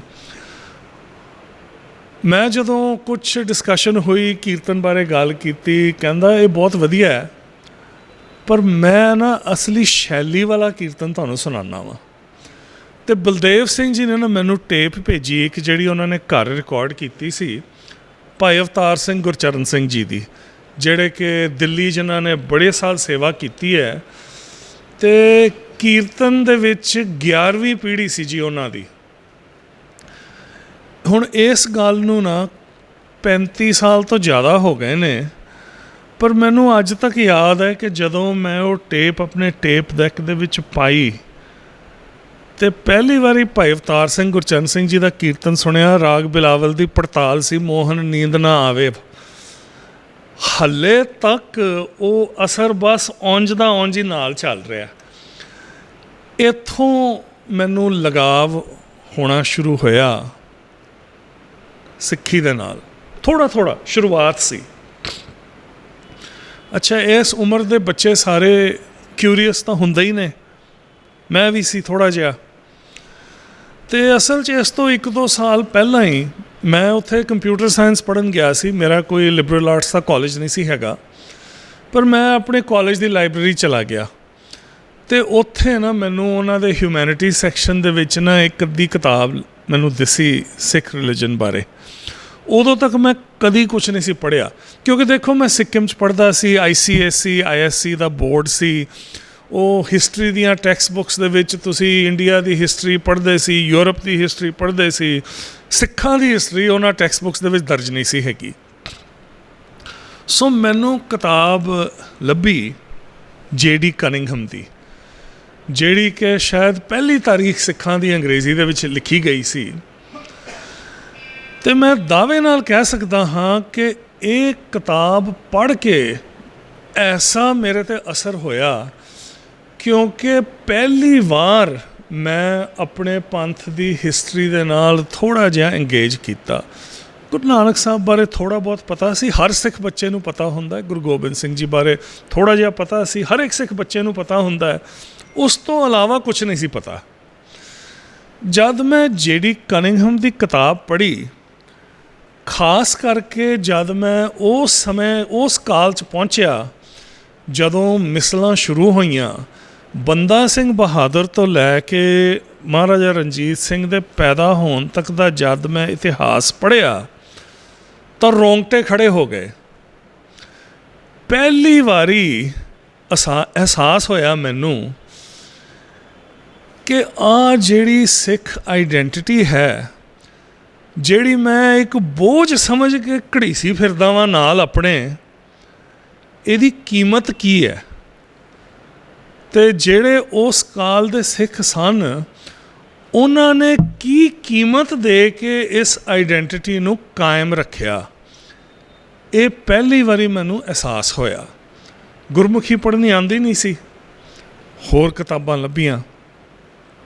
ਫਿਰ ਮੈਂ ਇੰਡੀਆ ਆਇਆ ਅਤੇ ਮੈਕਸ ਆਰਥਰ ਮਕੌਲਫ ਦੀ ਪੁਸਤਕ ਹੈਗੀ 6 ਵੋਲੀਅਮਸ ਦੇ ਵਿੱਚ ਛਪੀ ਸੀ, ਦ ਸਿੱਖ ਰਿਲੀਜਨ। ਉਦੋਂ ਮੈਨੂੰ ਮਕੌਲਫ ਬਾਰੇ ਕੁਛ ਨਹੀਂ ਸੀ ਪਤਾ, ਭਾਈ ਕਾਹਨ ਸਿੰਘ ਨਾਭਾ ਬਾਰੇ ਵੀ ਕੁਛ ਨਹੀਂ ਸੀ ਪਤਾ। ਸਿਰਫ ਮੈਂ ਪੜ੍ਹ ਕੇ ਜੋ ਇੰਸਪੀਰੇਸ਼ਨ ਕਨਿੰਗਹਮ ਦੀ ਕਿਤਾਬ ਪੜ੍ਹ ਕੇ ਮਿਲੀ ਸੀ, ਉਹ ਦੂਣੀ ਹੋ ਗਈ, ਕਿਉਂਕਿ ਉਹਦੇ ਵਿੱਚ ਗੁਰਬਾਣੀ ਦੇ ਟਰਾਂਸਲੇਸ਼ਨਸ ਹਨ, ਬਹੁਤ ਇਤਿਹਾਸ ਵੀ ਹੈ। ਬਾਅਦ ਦੇ ਵਿੱਚ ਜਦੋਂ ਮੈਂ ਗੁਰਪ੍ਰਤਾਪ ਸੂਰਜ ਗ੍ਰੰਥ ਆਪ ਪੜ੍ਹਿਆ, ਇੰਗੇਜ ਕੀਤਾ, ਜਿਹੜੀ ਕਿ ਕਾਫੀ ਨਵੀਂ ਗੱਲ ਹੈ, ਉਦੋਂ ਮੈਨੂੰ ਅਹਿਸਾਸ ਹੋਇਆ ਕਿ ਮਕੌਲਫ ਨੇ ਕਿੰਨੇ ਟ੍ਰੈਡੀਸ਼ਨਲ ਵਿਊ ਪੁਆਇੰਟ ਤੋਂ ਸਿੱਖ ਇਤਿਹਾਸ ਲਿਖਿਆ ਹੈ। ਉਦੋਂ ਮੈਨੂੰ ਉਹਦੀ ਕੀਮਤ ਵੀ ਅਸਲੀ ਨਹੀਂ ਸੀ ਪਤਾ, ਪਰ ਇੰਸਪੀਰੇਸ਼ਨ ਬਹੁਤ ਮਿਲੀ। ਸੋ ਉਦੋਂ ਮੇਰੀ ਉਮਰ 26-27 ਸਾਲ ਦੀ ਹੋਏਗੀ। ਪਹਿਲੀ ਵਾਰੀ ਮੈਨੂੰ ਜੋ ਆਪਣੀ ਸਿੱਖ ਆਈਡੈਂਟੀਟੀ ਹੈ, ਜੋ ਆਪਣਾ ਵਿਰਸਾ ਹੈ, ਉਹਦੇ 'ਤੇ ਮਾਣ ਹੋਣਾ ਸ਼ੁਰੂ ਹੋਇਆ। ਅਤੇ ਮੈਂ ਦਾਅਵੇ ਨਾਲ ਕਹਿ ਸਕਦਾ ਹਾਂ ਕਿ ਸਾਡੇ ਜੋ ਵੀ ਉਪਰਾਲੇ ਹਨ ਬੱਚਿਆਂ ਨਾਲ ਇੰਗੇਜ ਕਰਨ ਦੇ, ਬੱਚਿਆਂ ਨੂੰ ਆਪਣੇ ਇਤਿਹਾਸ ਨਾਲ, ਵਿਰਸੇ ਨਾਲ ਜੋੜਨ ਦੇ, ਉਸ ਦਾ ਤੱਤ ਇਹੋ ਚੀਜ਼ ਹੈ ਕਿ ਉਹਨਾਂ ਦੇ ਦਿਲ ਦੇ ਵਿੱਚ ਅਸੀਂ ਪਿਆਰ ਅਤੇ ਰਿਸਪੈਕਟ ਪੈਦਾ ਕਰਨਾ ਹੈ। ਕਿਉਂਕਿ ਇਹ ਥੋਪਿਆ ਨਹੀਂ ਜਾ ਸਕਦਾ, ਇਹ ਅੰਦਰੋਂ ਹੀ ਆ ਸਕਦਾ ਹੈ। ਅਤੇ ਅੰਦਰੋਂ ਕਿਸ ਤਰ੍ਹਾਂ ਆਉਂਦਾ ਹੈ, ਇਹਦਾ ਕੋਈ ਫਾਰਮੂਲਾ ਨਹੀਂ ਹੈਗਾ। ਕੋਈ ਗੁਰਮਤਿ ਸੰਗੀਤ ਨਾਲ ਜੁੜਦਾ ਹੈ, ਕੋਈ ਇਤਿਹਾਸ ਨਾਲ ਜੁੜਦਾ ਹੈ, ਕੋਈ ਕਿਸੇ ਦੇ ਜੀਵਨ ਨਾਲ ਜੁੜਦਾ ਹੈ, ਪਰ ਜੁੜਨਾ ਬਹੁਤ ਜ਼ਰੂਰੀ ਹੈ। ਅਤੇ ਇੱਥੇ ਫਿਰ ਜਿਹੜੇ ਸਾਡੇ ਵਿੱਚ ਐਜੂਕੇਟਰਸ ਬੈਠੇ ਹਨ, ਪਬਲਿਕ ਇੰਟਲੈਕਚੁਅਲਸ ਬੈਠੇ ਹਨ, ਪ੍ਰਚਾਰਕ ਬੈਠੇ ਹਨ, ਸਾਡੇ ਵਾਸਤੇ ਸਭ ਤੋਂ ਵੱਡਾ ਮਸਲਾ ਇਹ ਹੈ ਕਿ ਅੱਜ ਦੇ ਟਾਈਮ ਦੇ ਵਿੱਚ ਜਿੱਥੇ ਕਿ ਬੱਚਿਆਂ ਦਾ ਧਿਆਨ ਕਈ ਹੋਰ ਚੀਜ਼ਾਂ 'ਤੇ ਹੈਗਾ ਹੈ, ਤੁਹਾਨੂੰ ਪਤਾ ਹੀ ਹੈ, ਇੰਟਰਨੈਟ ਹੈ, ਸੋਸ਼ਲ ਮੀਡੀਆ ਹੈ, ਬੇਸ਼ੁਮਾਰ ਕੰਟੈਂਟ ਹੈ। ਐਸੇ ਸਮੇਂ ਦੇ ਵਿੱਚ ਅਸੀਂ ਆਪਣੀ ਨਵੀਂ ਪੀੜ੍ਹੀ ਅਤੇ ਆਉਣ ਵਾਲੀ ਪੀੜ੍ਹੀਆਂ ਦੇ ਅਟੈਂਸ਼ਨ ਨੂੰ ਕਿਸ ਤਰ੍ਹਾਂ ਇੰਗੇਜ ਕਰ ਸਕਦੇ ਹਾਂ, ਇਹ ਸਾਡੇ ਵਾਸਤੇ ਬਹੁਤ ਵੱਡਾ ਮਸਲਾ ਹੈ। ਸੋ ਮੇਰਾ ਆਪਣਾ ਸਫ਼ਰ ਅੱਗੇ ਵੱਧਦਾ ਰਿਹਾ। ਮੈਂ ਗੁਰਮਤਿ ਸੰਗੀਤ ਦੇ ਵਿੱਚ ਹੋਰ ਆਪਣੇ ਆਪ ਨੂੰ ਇਮਰਸ ਕੀਤਾ, ਥੋੜ੍ਹਾ ਬਹੁਤ ਸਿੱਖਣਾ ਸ਼ੁਰੂ ਕੀਤਾ। ਕੁਝ ਐਸੇ ਸ਼ਖਸ ਮਿਲੇ ਮਿਲਵਾਕੀ ਦੇ ਵਿੱਚ ਹੀ ਜਿਨ੍ਹਾਂ ਨੇ ਪ੍ਰੇਰਨਾ ਦਿੱਤੀ। ਫਿਰ ਜਦੋਂ ਮੈਂ ਮਿਲਵਾਕੀ ਤੋਂ ਨਿਊ ਜਰਸੀ ਮੂਵ ਹੋ ਗਿਆ, ਉੱਥੇ ਮੇਰੀ ਮੁਲਾਕਾਤ ਹੋਈ ਗਿਆਨੀ ਦਿਆਲ ਸਿੰਘ ਜੀ ਦੇ ਨਾਲ, ਜਿਨ੍ਹਾਂ ਨੇ 40 ਸਾਲ ਰਕਾਬਗੰਜ ਕੀਰਤਨ ਵਿਦਿਆਲਾ ਚਲਾਇਆ। ਉਦੋਂ ਤੱਕ ਮੈਂ ਕੀਰਤਨ ਸੁਣਨਾ ਸ਼ੁਰੂ ਕਰਤਾ ਸੀ, ਮੈਨੂੰ ਥੋੜ੍ਹੀ ਪਛਾਣ ਵੀ ਹੋਣੀ ਸ਼ੁਰੂ ਹੋ ਗਈ ਸੀ। ਮੈਂ ਕਦੀ ਭਾਈ ਸਾਹਿਬ ਧਰਮ ਸਿੰਘ ਜ਼ਖਮੀ ਹੋਰਾਂ ਨੂੰ ਸੁਣਿਆ ਨਹੀਂ ਸੀ। ਪਰ ਮੈਨੂੰ ਮੇਰੇ ਕਿਸੇ ਮਿੱਤਰ ਨੇ ਉਹਨਾਂ ਦੀਆਂ 35 ਟੇਪਾਂ ਦਿੱਤੀਆਂ ਜਿਹੜੀਆਂ ਕਿ ਸਿੰਗਾਪੁਰ ਦੇ ਵਿੱਚ ਰਿਕਾਰਡ ਹੋਈਆਂ ਸਨ। ਉਹ ਸੁਣ ਕੇ ਐਸਾ ਪ੍ਰਭਾਵ ਪਿਆ ਕਿ ਮਨ ਦੇ ਵਿੱਚ ਚਾਹ ਉੱਠੀ ਕਿ ਗੁਰਮਤਿ ਸੰਗੀਤ ਦੇ ਵਿੱਚ ਹੋਰ ਡੂੰਘਾਈ ਦੇ ਵਿੱਚ ਜਾਇਆ ਜਾਏ ਅਤੇ ਇਹਦੀ ਸੰਭਾਲ ਵੀ ਕੀਤੀ ਜਾਏ। ਕਿਉਂਕਿ ਜਦ ਮੈਂ ਭਾਈ ਸਾਹਿਬ ਦਾ ਕੀਰਤਨ ਸੁਣਿਆ ਅਤੇ ਮੇਰੇ ਮਨ ਦੇ ਵਿੱਚ ਚਾਹ ਉੱਠੀ ਕਿ ਬਈ ਇੰਝ ਦਾ ਕੀਰਤਨ ਹੋਰ ਸੁਣਿਆ ਜਾਏ। ਮੈਂ ਆਉਂਦਾ ਹੁੰਦਾ ਸੀ ਇੰਡੀਆ, ਸਾਰੀਆਂ ਦੁਕਾਨਾਂ ਫਰੋਲ ਮਾਰੀਆਂ, ਬੰਗਲਾ ਸਾਹਿਬ ਦੇ ਬਾਹਰ, ਸੀਸਗੰਜ ਸਾਹਿਬ ਦੇ ਬਾਹਰ। ਕਿਸੇ ਨੇ ਕਿਹਾ ਪਾਲਕਾ ਬਾਜ਼ਾਰ ਜਾਓ, ਉਦੋਂ ਉੱਥੇ ਕੈਸੈਟਸ ਦੀ ਬੜੀ ਵੱਡੀ ਮਾਰਕੀਟ ਹੁੰਦੀ ਸੀ। ਕੱਖ ਨਾ ਲੱਭਾ, ਕੀਰਤਨ ਦੀ ਟੇਪਾਂ ਦੇ ਤੇ ਪਹਾੜ ਸਨ ਬਾਹਰ। ਪਰ ਸਾਰਾ 100% ਜਦੋਂ ਤੁਸੀਂ ਸੁਣੋ ਫਿਲਮੀ ਤਰਜ਼ਾਂ 'ਤੇ ਗਜ਼ਲਾਂ, ਪੋਪੂਲਰ ਗਜ਼ਲਾਂ ਦੀ ਨਕਲ ਕਰਕੇ, ਉਹ ਸੁਣ ਕੇ ਕਿਉਂਕਿ ਮੈਨੂੰ ਪਿਆਰ ਹੋ ਗਿਆ ਸੀ ਜਿਹੜਾ ਸਾਡਾ ਟ੍ਰੈਡੀਸ਼ਨਲ ਗੁਰਮਤਿ ਸੰਗੀਤ ਸੀ। ਦੁੱਖ ਹੁੰਦਾ ਸੀ ਕਿ ਕਿਤਨੀ ਮਹਾਨ ਚੀਜ਼ ਸਾਨੂੰ ਗੁਰੂ ਨਾਨਕ ਸਾਹਿਬ ਨੇ ਆਪ ਬਖਸ਼ੀ ਹੈ ਅਤੇ ਅਸੀਂ ਉਹਦਾ ਕੀ ਹਾਲ ਕਰ ਦਿੱਤਾ ਹੈਗਾ। ਅਸੀਂ ਫਿਲਮੀ ਤਰਜ਼ਾਂ ਦੀ ਨਕਲ ਕਰ ਕਰਕੇ ਉਹਦੇ 'ਤੇ ਗੁਰਬਾਣੀ ਫਿੱਟ ਕਰਕੇ ਅਸੀਂ ਗਾਉਂਦੇ ਹਾਂ, ਸੁਣਦੇ ਹਾਂ, ਕੰਨ ਰਸ ਦੇ ਵਿੱਚ ਫਸੇ ਹਾਂ, ਆਨੰਦ ਲੈਂਦੇ ਹਾਂ। ਪਰ ਜੋ ਸਾਡਾ ਆਪਣਾ ਸੰਗੀਤ ਹੈ ਉਹਦੀ ਸਾਨੂੰ ਪਛਾਣ ਨਹੀਂ। ਉਦੋਂ ਫਿਰ ਵਿਚਾਰ ਇਹ ਹੋਇਆ ਕਿ ਚਲੋ ਜਿੱਥੇ ਜਿੱਥੇ ਵੀ ਕਿਤੇ ਨਾ ਕਿਤੇ ਕੋਈ ਸਿੰਘ ਬੈਠੇ ਹਨ ਜਿਨ੍ਹਾਂ ਨੇ ਪੁਰਾਣੇ ਰਾਗੀ ਸਿੰਘਾਂ ਦੀਆਂ ਰਿਕਾਰਡਿੰਗਸ ਕੀਤੀਆਂ ਨੇ, ਇਹਨਾਂ ਨੂੰ ਕਿਸੇ ਤਰੀਕੇ ਦੇ ਨਾਲ ਇਕੱਠਾ ਕੀਤਾ ਜਾਏ। ਸੋ ਮੈਨੂੰ ਨਿਊ ਜਰਸੀ ਦੇ ਵਿੱਚ ਸਰਦਾਰ ਹਰਜਾਪ ਸਿੰਘ ਔਜਲਾ ਹੈਗੇ ਨੇ, ਉਹਨਾਂ ਨੇ ਕਿਤਾਬ ਵੀ ਲਿਖੀ ਹੈ, ਉਹਨਾਂ ਨੂੰ ਵੀ ਬੜਾ ਸ਼ੌਂਕ ਹੈ। ਉਹਨਾਂ ਨੇ ਭਾਈ ਅਵਤਾਰ ਸਿੰਘ ਗੁਰਚਰਨ ਸਿੰਘ ਨੂੰ ਖੂਬ ਰਿਕਾਰਡ ਕੀਤਾ ਸੀ। 35-40 ਟੇਪਾਂ ਮੈਨੂੰ ਉਹਨਾਂ ਨੇ ਦਿੱਤੀਆਂ ਅਵਤਾਰ ਸਿੰਘ ਗੁਰਚਰਨ ਸਿੰਘ ਜੀ ਦੀਆਂ। ਭਾਈ ਧਰਮ ਸਿੰਘ ਜ਼ਖਮੀ ਦਾ ਖਜ਼ਾਨਾ ਮੇਰੇ ਕੋਲ ਹੈਗਾ ਸੀ। ਹੋਰ ਥੋੜ੍ਹਾ ਬਹੁਤ ਖਜ਼ਾਨਾ ਇਕੱਠਾ ਕੀਤਾ ਅਤੇ ਤਕਰੀਬਨ 20 ਸਾਲ ਪਹਿਲਾਂ ਇੱਕ ਨਾਨ ਪ੍ਰੋਫਿਟ ਸੰਸਥਾ ਸ਼ੁਰੂ ਕੀਤੀ ਬੋਸਟਨ ਦੇ ਵਿੱਚ, ਜਿਸ ਦਾ ਨਾਂ ਸੀ ਗੁਰਮਤਿ ਸੰਗੀਤ ਪ੍ਰੋਜੈਕਟ। ਹੁਣ ਅੱਜ ਤੁਹਾਨੂੰ ਬੇਸ਼ੁਮਾਰ ਕੀਰਤਨ ਲੱਭ ਜਾਂਦਾ ਹੈਗਾ ਇੰਟਰਨੈੱਟ 'ਤੇ। ਸਿੱਖ ਨੈੱਟ ਦੀ ਬੜੀ ਵੱਡੀ ਆਰਕਾਈਵ ਹੈ, ਹੋਰ ਵੀ ਕਈ ਆਰਕਾਈਵਸ ਨੇ। ਅਤੇ ਪਿਛਲੇ ਕੁਝ ਸਾਲਾਂ ਦੇ ਵਿੱਚ ਇੱਕ ਮਲੇਸ਼ੀਆ ਦੇ ਵਿੱਚ ਸੰਸਥਾ ਹੈਗੀ ਹੈ, ਕੀਰਤਨ ਸੇਵਾ ਮਲੇਸ਼ੀਆ। ਤੁਹਾਡੇ 'ਚੋਂ ਜਿਹੜੇ ਵੀ ਪੁਰਾਤਨ ਗੁਰਮਤਿ ਸੰਗੀਤ ਦੇ ਪ੍ਰੇਮੀ ਹਨ, ਮੈਂ ਬੇਨਤੀ ਕਰਾਂਗਾ ਕਿ ਤੁਸੀਂ ਮੇਰੀ ਸਾਈਟ ਜ਼ਰੂਰ ਦੇਖੋ, ਗੁਰਮਤਿ ਸੰਗੀਤ ਪ੍ਰੋਜੈਕਟ। ਉਹਦੇ 'ਤੇ ਵੀ ਕਾਫੀ ਕੰਟੈਂਟ ਹੈ, ਪਰ 10 ਗੁਣਾ ਜ਼ਿਆਦਾ ਕੰਟੈਂਟ ਕੀਰਤਨ ਸੇਵਾ ਮਲੇਸ਼ੀਆ ਦੀ ਸਾਈਟ 'ਤੇ ਹੈ। ਬਹੁਤ ਸੁੰਦਰ ਉਹਨਾਂ ਨੇ ਉਪਰਾਲਾ ਕੀਤਾ ਹੈ। ਸੋ ਇਹ ਸੰਸਥਾ ਸ਼ੁਰੂ ਕੀਤੀ ਉਦੋਂ, ਅਤੇ ਬੱਚਿਆਂ ਨੂੰ ਬੋਸਟਨ ਦੇ ਵਿੱਚ ਕੀਰਤਨ ਨਾਲ ਜੋੜਨਾ ਵੀ ਸ਼ੁਰੂ ਕੀਤਾ, ਸਿਖਾਉਣਾ ਵੀ ਸ਼ੁਰੂ ਕੀਤਾ। ਫਿਰ ਅਸੀਂ ਸ਼ੁਰੂ ਕੀਤੇ ਨਾਰਥ ਅਮਰੀਕਾ ਦੇ ਵਿੱਚ ਕੀਰਤਨ ਦੇ ਪ੍ਰੋਗਰਾਮ, ਅਤੇ ਉਹਨਾਂ ਨੂੰ ਔਰਗਨਾਈਜ਼ ਇਸ ਤਰ੍ਹਾਂ ਕੀਤਾ। ਹਰ ਸਾਲ ਅਸੀਂ ਕੋਸ਼ਿਸ਼ ਕਰਦੇ ਸੀ ਕਿ ਗੁਰਮਤਿ ਸੰਗੀਤ ਦੀ ਦੁਨੀਆ 'ਚੋਂ ਇੱਕ ਸੀਨੀਅਰ ਪ੍ਰੈਕਟੀਸ਼ਨਰ ਕਿਸੇ ਸ਼ਖਸ ਨੂੰ ਸੱਦਿਆ ਜਾਏ ਜਿਨ੍ਹਾਂ ਨੇ ਸਾਰੀ ਉਮਰ ਗੁਰਮਤਿ ਸੰਗੀਤ ਦੀ ਸੰਭਾਲ ਕੀਤੀ ਹੋਏ, ਜਿਹੜੇ ਕਿ ਬੱਚਿਆਂ ਨੂੰ ਇੰਸਪਾਇਰ ਕਰ ਸਕਦੇ ਨੇ, ਅਤੇ ਉਹਨਾਂ ਨੂੰ ਆਪਣੀ ਲਾਈਫ ਟਾਈਮ ਦੇ ਅਚੀਵਮੈਂਟ ਵਾਸਤੇ ਔਨਰ ਕੀਤਾ ਜਾਏ। ਅਤੇ ਕਈ ਸਾਲ ਫਿਰ ਅਸੀਂ ਅਮਰੀਕਾ ਅਤੇ ਕੈਨੇਡਾ ਵੱਖ-ਵੱਖ ਗੁਰਦੁਆਰਿਆਂ ਦੇ ਵਿੱਚ ਜਾ ਕੇ ਇਹ ਪ੍ਰੋਗਰਾਮ ਉਲੀਖੇ, ਜਿਹਦੇ ਵਿੱਚ ਅਸੀਂ ਵਿਦਵਾਨਾਂ ਨੂੰ ਸੱਦੇ ਸੀ। ਗਿਆਨੀ ਦਿਆਲ ਸਿੰਘ ਜੀ ਨੂੰ ਸੱਦਿਆ।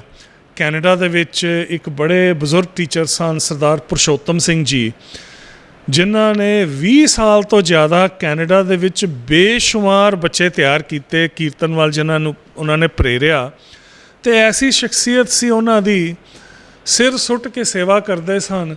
ਕਦੀ ਉਹਨਾਂ ਦੇ ਮਨ 'ਚ ਖਿਆਲ ਨਹੀਂ ਆਇਆ ਕਿ ਮੇਰੀ ਵਾਹ-ਵਾਹ ਹੋਵੇ, ਮੇਰੀ ਮਸ਼ਹੂਰੀ ਹੋਏ, ਕਦੀ ਨਹੀਂ। ਸਿਰਫ ਸੇਵਾ ਕੀਤੀ ਉਹਨਾਂ ਨੇ ਸਾਰੀ ਉਮਰ। ਬੀਬੀ ਅਮਰਜੀਤ ਕੌਰ, ਜਿਹੜੇ ਕਿ ਸੰਤਾ ਸਿੰਘ ਜੀ ਤੋਂ ਕੀਰਤਨ ਸਿੱਖਦੇ ਸਨ ਛੋਟੀ ਉਮਰ ਦੇ ਵਿੱਚ, ਅਤੇ ਅਮਰੀਕਾ ਦੇ ਵਿੱਚ ਉਹ ਵੀ 30-35 ਸਾਲਾਂ ਦਾ ਕੀਰਤਨ ਕਰ ਰਹੇ ਹਨ। ਪ੍ਰੋਫੈਸਰ ਰਣਜੀਤ ਸਿੰਘ ਜੀ, ਜਿਹੜੇ ਕਿ ਇਸ ਵੇਲੇ ਪੰਥ ਦੇ ਪ੍ਰਮੁੱਖ ਵਿਦਵਾਨ ਹਨ, ਜੋੜੀ ਪਖਾਵਜ ਦੇ। ਸਾਡਾ ਆਪਣਾ ਅੰਮ੍ਰਿਤਸਰੀ ਬਾਜ, ਜਿਹੜਾ ਕਿ ਵਿਸ਼ੇਸ਼ ਤਰੀਕਾ ਹੈ ਤਬਲਾ ਜੋੜੀ ਵਜਾਉਣ ਦਾ, ਉਸ ਦੇ ਵਿਦਵਾਨ, ਸੰਗੀਤ ਦੇ ਵਿਦਵਾਨ। ਇੰਗਲੈਂਡ ਤੋਂ ਭਾਈ ਸਾਹਿਬ ਦਰਸ਼ਨ ਸਿੰਘ ਸੋਹਲ ਜੀ, ਜਿਨ੍ਹਾਂ ਨੇ ਸਾਰੀ ਉਮਰ ਪੁਰਾਤਨ ਕੀਰਤਨ ਭਾਈ ਸਮੁੰਦ ਸਿੰਘ ਜੀ ਦੇ ਨਾਲ ਉਹ ਰਹੇ ਨੇ, ਗਿਆਨੀ ਗਿਆਲ ਸਿੰਘ ਅਲਮਸਤ ਹੋਰਾਂ ਦੇ ਨਾਲ ਰਹੇ ਨੇ। ਪੂਰਾ ਇਨਸਾਈਕਲੋਪੀਡੀਆ ਸਾਨੂੰ ਤੁਰਦੇ ਫਿਰਦੇ ਗੁਰਮਤਿ ਸੰਗੀਤ ਦਾ। ਇੰਝ ਦੀ ਸ਼ਖਸੀਅਤਾਂ ਨਾਲ ਉੱਠਣ ਬੈਠਣ ਦਾ ਮੌਕਾ ਮਿਲਿਆ। ਅਤੇ ਉਸ ਤੋਂ ਜ਼ਰੂਰੀ ਜਿਹੜੇ ਆਪਣੇ ਬੱਚੇ ਕੀਰਤਨ ਕਰਦੇ ਸਨ ਉਹਨਾਂ ਨੂੰ ਇਹਨਾਂ ਸ਼ਖਸੀਅਤਾਂ ਨਾਲ ਮਿਲਾਇਆ। ਉਹਨਾਂ ਨੇ ਸਟੇਜਾਂ 'ਤੇ ਬੈਠ ਕੇ ਨਾਲ ਉਹਨਾਂ ਦੇ ਕੀਰਤਨ ਕੀਤਾ। ਜਦੋਂ ਗਲਤ ਵਜਾਇਆ ਤੇ ਸਟੇਜ 'ਤੇ ਡਾਂਟ ਵੀ ਖਾਧੀ। ਸੋ ਜਿਹੜੇ ਬੱਚਿਆਂ ਨੂੰ ਇਹ ਸੁਭਾਗ ਪ੍ਰਾਪਤ ਹੋਇਆ, ਤੁਸੀਂ ਇਮੈਜਿਨ ਕਰੋ ਕਿ ਉਹ ਇਹ ਚੀਜ਼ਾਂ ਨੂੰ ਸਾਰੀ ਉਮਰ ਨਹੀਂ ਭੁੱਲ ਸਕਦੇ। ਨਾਲ ਉਪਰਾਲਾ ਚੱਲ ਰਿਹਾ ਸੀ ਬੱਚਿਆਂ ਨੂੰ ਇਤਿਹਾਸ ਨਾਲ ਜੋੜਨ ਦਾ ਵੀ, ਕਿਉਂਕਿ ਇਹ ਮੇਰਾ ਆਪਣਾ ਐਕਸਪੀਰੀਅੰਸ ਸੀ। ਇਹ ਦੋ ਚੀਜ਼ਾਂ ਨੇ ਮੈਨੂੰ ਜੋੜਿਆ ਸੀ, ਗੁਰਮਤਿ ਸੰਗੀਤ ਨੇ ਤੇ ਇਤਿਹਾਸ ਨੇ। ਸੋ ਮੇਰਾ ਪ੍ਰਯਾਸ ਇਹੋ ਸੀ ਕਿ ਇਹਨਾਂ ਚੀਜ਼ਾਂ ਦੇ ਨਾਲ ਹੀ ਬੱਚਿਆਂ ਨੂੰ ਜੋੜਿਆ ਜਾਏ। ਅੱਛਾ, ਸਿੱਖ ਹਿਸਟਰੀ ਪੜ੍ਹਾਉਣੀ ਸ਼ੁਰੂ ਕੀਤੀ, ਦਿੱਕਤ ਵੀ ਆਈ। ਹੁਣੇ ਅਮਰੀਕਾ ਦੇ ਬੱਚੇ ਨੇ, ਤੁਸੀਂ ਲੱਭੋ ਕਿ ਬਈ 12-13 ਸਾਲ ਤੋਂ ਲੈ ਕੇ ਜਾਂ 9-10 ਸਾਲ ਤੋਂ ਲੈ ਕੇ 15-16 ਸਾਲ ਤੱਕ ਦੇ ਬੱਚਿਆਂ ਨੂੰ ਜੇ ਤੁਸੀਂ ਹਿਸਟਰੀ ਪੜ੍ਹਾਉਣੀ ਹੋਏ, ਤੁਸੀਂ ਕਿਹੜੀਆਂ ਪੁਸਤਕਾਂ ਵਰਤੋਗੇ? ਇਹ ਦੇਖੋ ਕਿੰਨੀ ਅਫਸੋਸ ਦੀ ਗੱਲ ਹੈ ਕਿ ਸਾਡੀ ਕੌਮ ਦੀਆਂ ਰਿਸੋਰਸਿਸ ਬੇਸ਼ੁਮਾਰ ਨੇ, ਬੇਅੰਤ ਨੇ। ਕਿੱਥੇ ਕਿੱਥੇ ਕਿੰਨਾ ਕਿੰਨਾ ਪੈਸਾ ਲੱਗ ਰਿਹਾ ਹੈ, ਪਰ ਅਸੀਂ ਹਾਲੇ ਤੱਕ ਸਰਲ ਸੋਹਣੀਆਂ ਲਿਖੀਆਂ ਪੁਸਤਕਾਂ ਨਹੀਂ ਬਣਾ ਸਕੇ ਜਿਹੜੇ ਕਿ ਸਾਡੇ ਛੋਟੇ ਬੱਚਿਆਂ ਨੂੰ ਵਿਰਸੇ ਨਾਲ ਜੋੜ ਸਕਣ।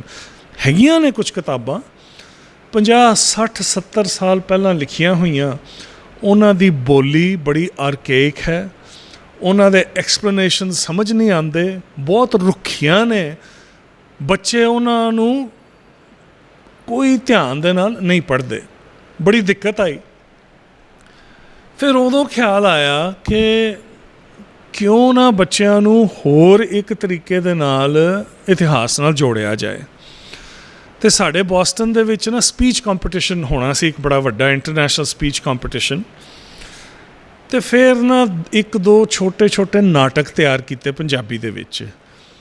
ਇੱਕ ਦਾ ਨਾਂ ਸੀ ਆਖੋ ਭਾਬੀ ਖਾਨੋ ਨੂੰ, ਜਿਹੜਾ ਕਿ ਬੋਤਾ ਸਿੰਘ ਗਰਜਾ ਸਿੰਘ ਦੇ ਬਾਰੇ ਸੀ। ਅਤੇ ਉਹ ਇੱਕ ਪਲੇ ਤਿਆਰ ਕਰਕੇ ਨਾ ਤਕਰੀਬਨ 15-20 ਬੱਚਿਆਂ ਦੀ ਕੈਸਟ ਦੇ ਨਾਲ ਅਸੀਂ ਪ੍ਰੈਜ਼ੈਂਟ ਕੀਤਾ ਉਸ ਕਾਨਫਰੰਸ 'ਤੇ। ਹੁਣ ਬੱਚੇ ਸਾਰੇ ਵੱਡੇ ਹੋ ਗਏ ਨੇ, ਕਈ ਕਾਲਜ ਦੇ ਵਿੱਚ ਨੇ, ਕਈਆਂ ਦੇ ਅੱਗੇ ਆਪਣੇ ਬੱਚੇ ਨੇ। ਉਹ ਜਿਹੜੀਆਂ ਚੀਜ਼ਾਂ ਉਹਨਾਂ ਨੂੰ ਹਿਸਟਰੀ ਦੀਆਂ ਕਲਾਸਾਂ ਦੇ ਵਿੱਚ ਸਿਖਾਈਆਂ, ਉਹ ਤਕਰੀਬਨ ਹੁਣ ਤੱਕ ਸਾਰੀਆਂ ਭੁੱਲ ਭੱਲ ਗਏ ਹੋਣਗੇ। ਪਰ ਇੱਕ ਗੱਲ ਮੈਂ ਦਾਅਵੇ ਨਾਲ ਕਹਿ ਸਕਦਾ ਕਿ ਉਹਨਾਂ 'ਚੋਂ ਕੋਈ ਵੀ ਬਾਬਾ ਬੋਤਾ ਸਿੰਘ ਅਤੇ ਬਾਬਾ ਗਰਜਾ ਸਿੰਘ ਬਾਰੇ ਨਾ ਭੁੱਲਿਆ, ਨਾ ਹੀ ਉਹਨਾਂ ਨੇ ਸਾਰੀ ਉਮਰ ਭੁੱਲਣਾ, ਕਿਉਂਕਿ ਉਹਨਾਂ ਨੇ ਹਿਸਟਰੀ ਦੇ ਨਾਲ ਇੱਕ ਹੋਰ ਵੱਖ ਤਰੀਕੇ ਦੇ ਨਾਲ ਇੰਗੇਜ ਕੀਤਾ। ਇਸੇ ਤਰ੍ਹਾਂ ਹੀ ਇੱਕ ਮਾਈ ਭਾਗੋ 'ਤੇ ਪਲੇ ਤਿਆਰ ਕੀਤਾ ਗਿਆ। ਅਤੇ ਕੁਝ ਸਾਲਾਂ ਬਾਅਦ ਮੈਂ ਸੋਚਿਆ ਕਿ ਕਿਉਂ ਨਾ ਮਹਾਰਾਜਾ ਰਣਜੀਤ ਸਿੰਘ ਬਾਰੇ ਵੀ ਇੱਕ ਛੋਟਾ ਜਿਹਾ ਪਲੇ ਤਿਆਰ ਕੀਤਾ ਜਾਏ। ਉਹ ਵੀ ਸਰਕਾਰ ਉਹਦਾ ਸਿਰਲੇਖ ਸੀ, ਉਹ ਵੀ ਤਿਆਰ ਕੀਤਾ, ਬੱਚਿਆਂ ਨੇ ਪ੍ਰੈਜ਼ੈਂਟ ਕੀਤਾ। ਉਦੋਂ ਤੱਕ ਮੇਰਾ ਕੰਮ ਟੈਕਨੋਲੋਜੀ ਦੀ ਦੁਨੀਆ ਦੇ ਵਿੱਚ ਹੀ ਸੀ। ਮੈਂ ਬੜੇ ਸੀਨੀਅਰ ਲੈਵਲਸ 'ਤੇ ਹੈਗਾ ਸੀ ਵੱਖ-ਵੱਖ ਅਮਰੀਕਾ ਦੇ ਕਾਰਪੋਰੇਸ਼ਨਸ ਦੇ ਵਿੱਚ।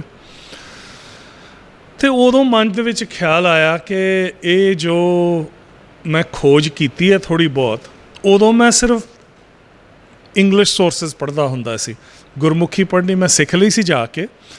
ਪਰ ਤੁਸੀਂ ਦੇਖੋ, ਜੇ ਤੁਸੀਂ 26-27 ਸਾਲ ਦੀ ਉਮਰ 'ਚ ਕੋਈ ਬੋਲੀ ਨਵੀਂ ਸਿੱਖਦੇ ਹੋ, ਤੁਹਾਡੀ ਲਿਖਣ ਪੜ੍ਹਨ ਦੀ ਫਲੂਐਂਸੀ ਨਹੀਂ ਬਣਦੀ, ਬਹੁਤ ਤੁਹਾਨੂੰ ਦਿੱਕਤ ਆਉਂਦੀ ਹੈ।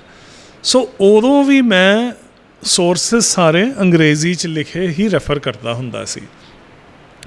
ਅਤੇ ਫਿਰ ਸੋਚਿਆ ਕਿ ਕਿਉਂ ਨਾ ਮਹਾਰਾਜਾ ਰਣਜੀਤ ਸਿੰਘ ਬਾਰੇ ਥੋੜ੍ਹੀ ਜਿਹੀ ਹੋਰ ਖੋਜ ਕੀਤੀ ਜਾਏ। ਅਤੇ ਇੱਕ ਮੀਡੀਆ ਹੋਰ ਹੈਗਾ ਸੀ ਉਸ ਟਾਈਮ 'ਤੇ, ਹੁਣ ਤਾਂ ਬੇਸ਼ੁਮਾਰ ਕੰਟੈਂਟ ਹੈ, ਉਦੋਂ ਟੈਲੀਵਿਜ਼ਨ ਦੇ ਵਿੱਚ ਕੰਟੈਂਟ ਜ਼ਿਆਦਾ ਆਉਣਾ ਸ਼ੁਰੂ ਹੀ ਹੋਇਆ ਸੀ। ਇੱਕ ਇੰਗਲਿਸ਼ ਦੇ ਵਿੱਚ TV ਸੀਰੀਜ਼ ਬਣੀ ਸੀ ਦ ਟਿਊਡਰਸ, ਹੈਨਰੀ ਦੀ 8th ਜਿਹੜਾ ਕਿ ਇੰਗਲੈਂਡ ਦਾ ਰਾਜਾ ਹੁੰਦਾ ਸੀ, ਉਹਦੇ ਬਾਰੇ। ਉਹ ਮੈਂ ਦੇਖੀ, ਬਹੁਤ ਅੱਛੀ ਬਣੀ ਸੀ, ਬਹੁਤ ਹੀ ਵਧੀਆ ਲੱਗੀ ਮੈਨੂੰ। ਅਤੇ ਉਹ ਦੇਖ ਕੇ ਮੈਨੂੰ ਅਹਿਸਾਸ ਹੋਇਆ ਕਿ ਦੇਖੋ ਮਹਾਰਾਜਾ ਰਣਜੀਤ ਸਿੰਘ ਦੀ ਜੋ ਕਹਾਣੀ ਹੈਗੀ ਹੈ, ਕਿਸ ਤਰ੍ਹਾਂ ਉਹਨਾਂ ਨੇ ਆਪਣਾ ਰਾਜ ਕਾਇਮ ਕੀਤਾ, ਕਿਸ ਤਰ੍ਹਾਂ ਉਹਨਾਂ ਨੇ ਰਾਜ ਵਧਾਇਆ, ਅਤੇ ਕਿਸ ਤਰ੍ਹਾਂ ਉਹਨਾਂ ਦਾ ਰਾਜ ਵੇਖਦੇ ਵੇਖਦੇ ਖਤਮ ਹੋ ਗਿਆ। ਇਹ ਜਿਹੜੀ ਕਹਾਣੀ ਹੈ ਇਹ ਹੈਨਰੀ ਦੀ 8th ਦੀ ਕਹਾਣੀ ਤੋਂ ਕਿਸੇ ਪਾਸਿਓਂ ਵੀ ਘੱਟ ਦਿਲਚਸਪ ਨਹੀਂ ਹੈਗੀ। ਤੇ ਮਨ ਦੇ ਵਿੱਚ ਖਿਆਲ ਆਇਆ ਕਿ ਕਿਉਂ ਨਾ ਇਸ ਤਰ੍ਹਾਂ ਦੀ ਕੋਈ ਚੀਜ਼ ਟੈਲੀਵਿਜ਼ਨ ਵਾਸਤੇ ਤਿਆਰ ਕੀਤੀ ਜਾਏ।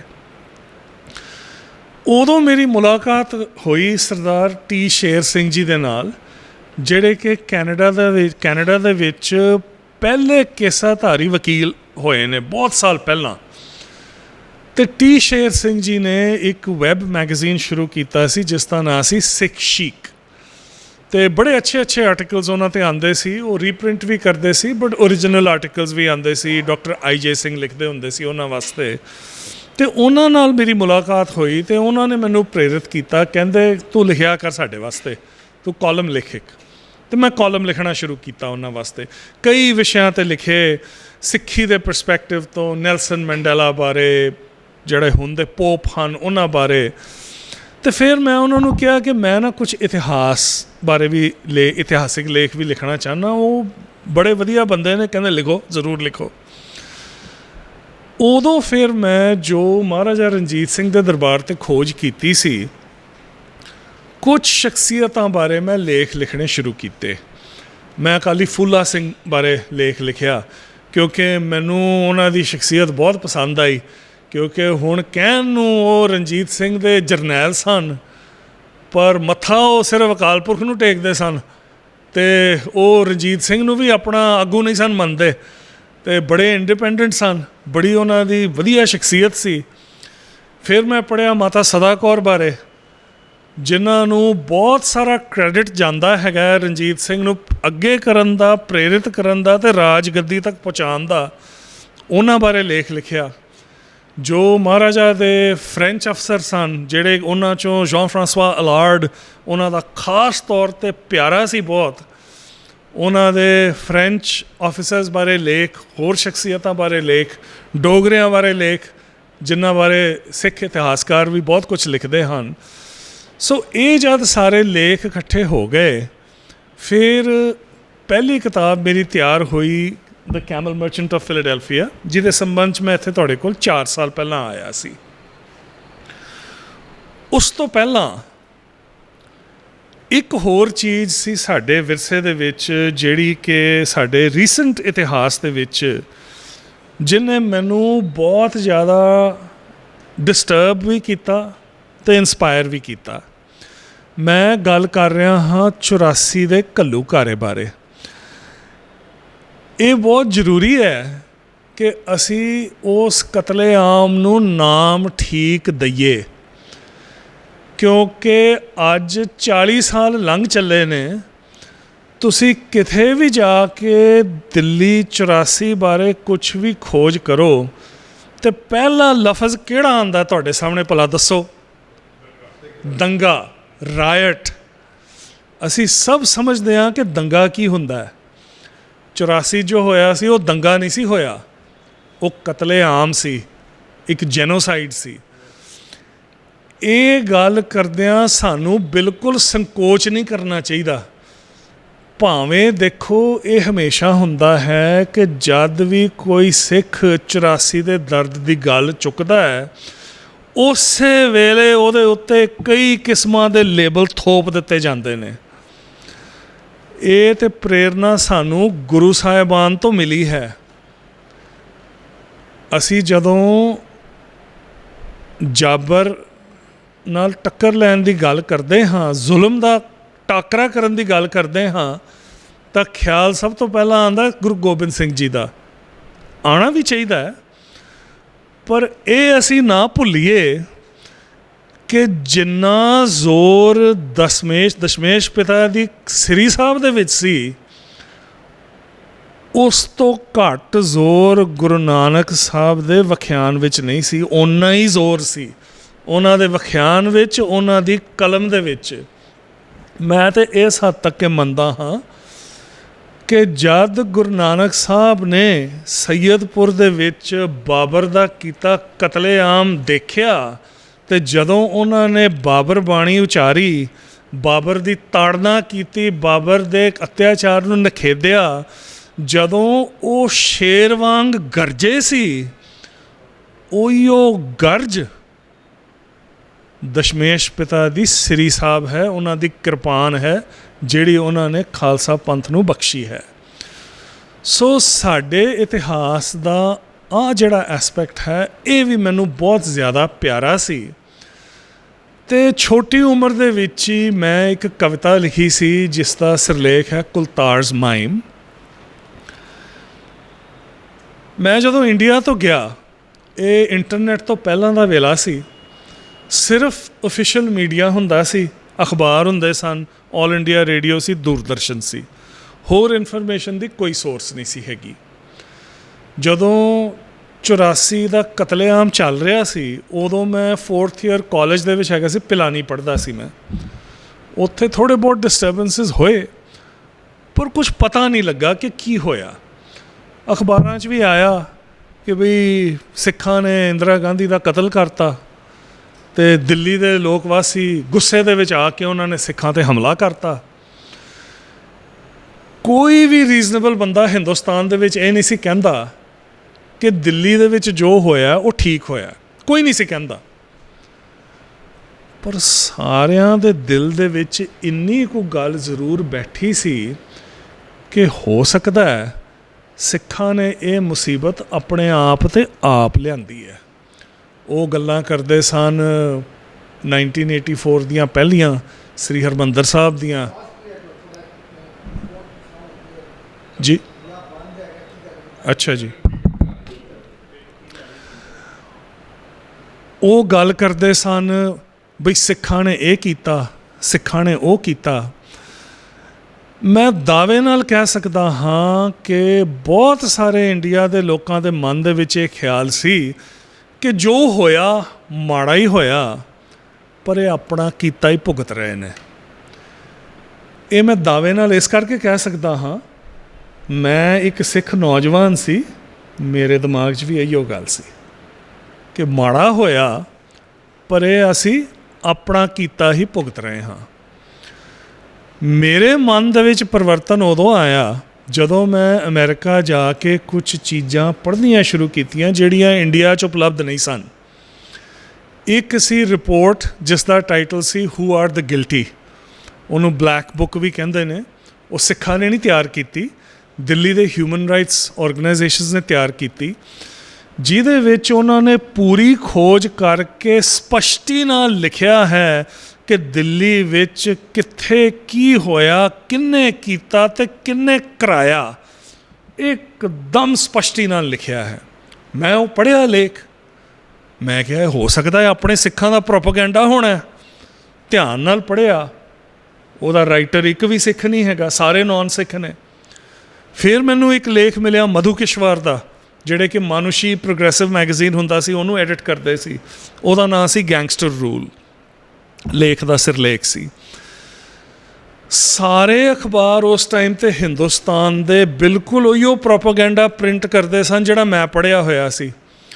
ਮਧੂ ਕਿਸ਼ਵਾਰ ਨੇ ਪੂਰੀ ਸਪਸ਼ਟੀ ਨਾਲ ਸਾਫ਼-ਸਾਫ਼ ਲਿਖਿਆ ਦਿੱਲੀ 'ਚ ਕੀ ਹੋਇਆ। ਅਤੇ ਮੈਂ ਦੇਖਿਆ ਕਿ ਇੱਕ ਇੱਕ ਚੀਜ਼ ਜਿਹੜੀ ਮਧੂ ਕਿਸ਼ਵਾਰ ਨੇ ਲਿਖੀ ਹੈ ਉਹ ਇਹ ਹਿਊਮਨ ਰਾਈਟਸ ਰਿਪੋਰਟ ਦੇ ਨਾਲ ਮੇਲ ਖਾਂਦੀ ਹੈ। ਉਦੋਂ ਜਾ ਕੇ ਮੈਨੂੰ ਖੁਦ ਨੂੰ ਵਿਸ਼ਵਾਸ ਹੋਇਆ ਕਿ ਜੋ ਨੈਰੇਟਿਵ ਮੈਨੂੰ ਦਿੱਤਾ ਗਿਆ ਸੀ ਇੰਡੀਆ ਦੇ ਵਿੱਚ 84 ਬਾਰੇ, ਜਿਹੜਾ ਕਿ ਹਾਲੇ ਤੱਕ ਪ੍ਰਚਲਿਤ ਹੈ, ਉਹ ਬਿਲਕੁਲ ਝੂਠਾ ਹੈ। ਹੁਣ ਮੈਂ ਯੰਗ ਸੀ ਉਸ ਵੇਲੇ, ਜਜ਼ਬਾਤ ਵੀ ਬੜਾ ਸੀ ਅਤੇ ਮਨ ਦੇ ਵਿੱਚ ਬਹੁਤ ਸਾਰੇ ਇਮੋਸ਼ਨਸ ਉਭਰੇ ਉਸ ਵੇਲੇ। ਫਿਰ ਮੈਂ ਇੱਕ ਲੇਖ ਪੜ੍ਹਿਆ, ਦਿੱਲੀ ਯੂਨੀਵਰਸਿਟੀ ਦੇ ਇੱਕ ਐਂਥਰੋਪੋਲੋਜਿਸਟ ਨੇ, ਡਾਕਟਰ ਵੀਣਾ ਦਾਸ।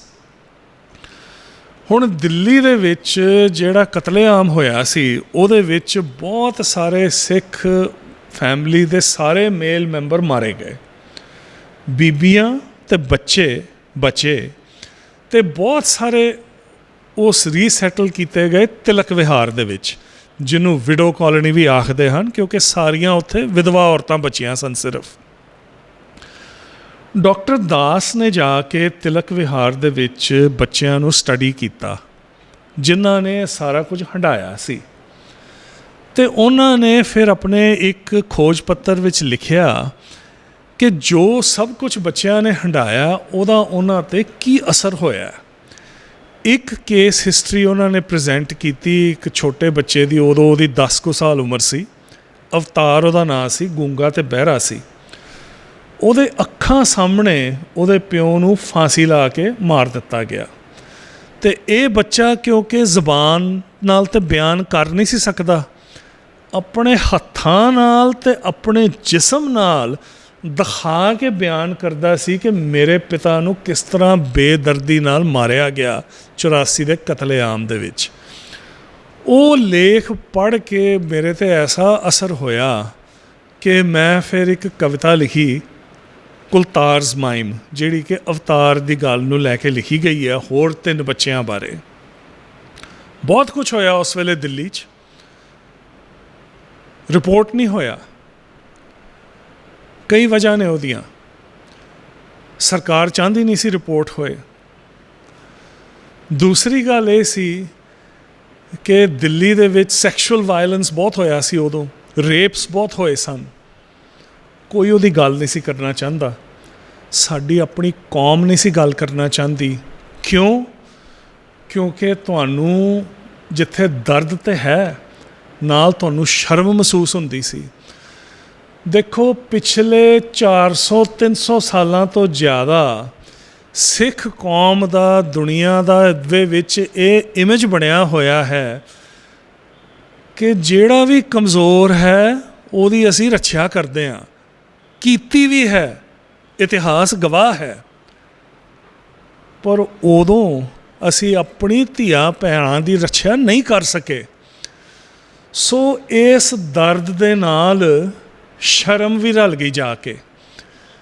ਨਤੀਜਾ ਇਹ ਹੋਇਆ ਕਿ 30-35 ਸਾਲ ਲੰਘ ਗਏ ਅਤੇ ਆਹ ਜਿਹੜੇ ਜ਼ਖਮ, ਡੂੰਘੇ ਜ਼ਖਮ, ਇਹ ਕਿਸ ਤਰ੍ਹਾਂ ਠੀਕ ਹੋ ਸਕਦੇ ਸੀ?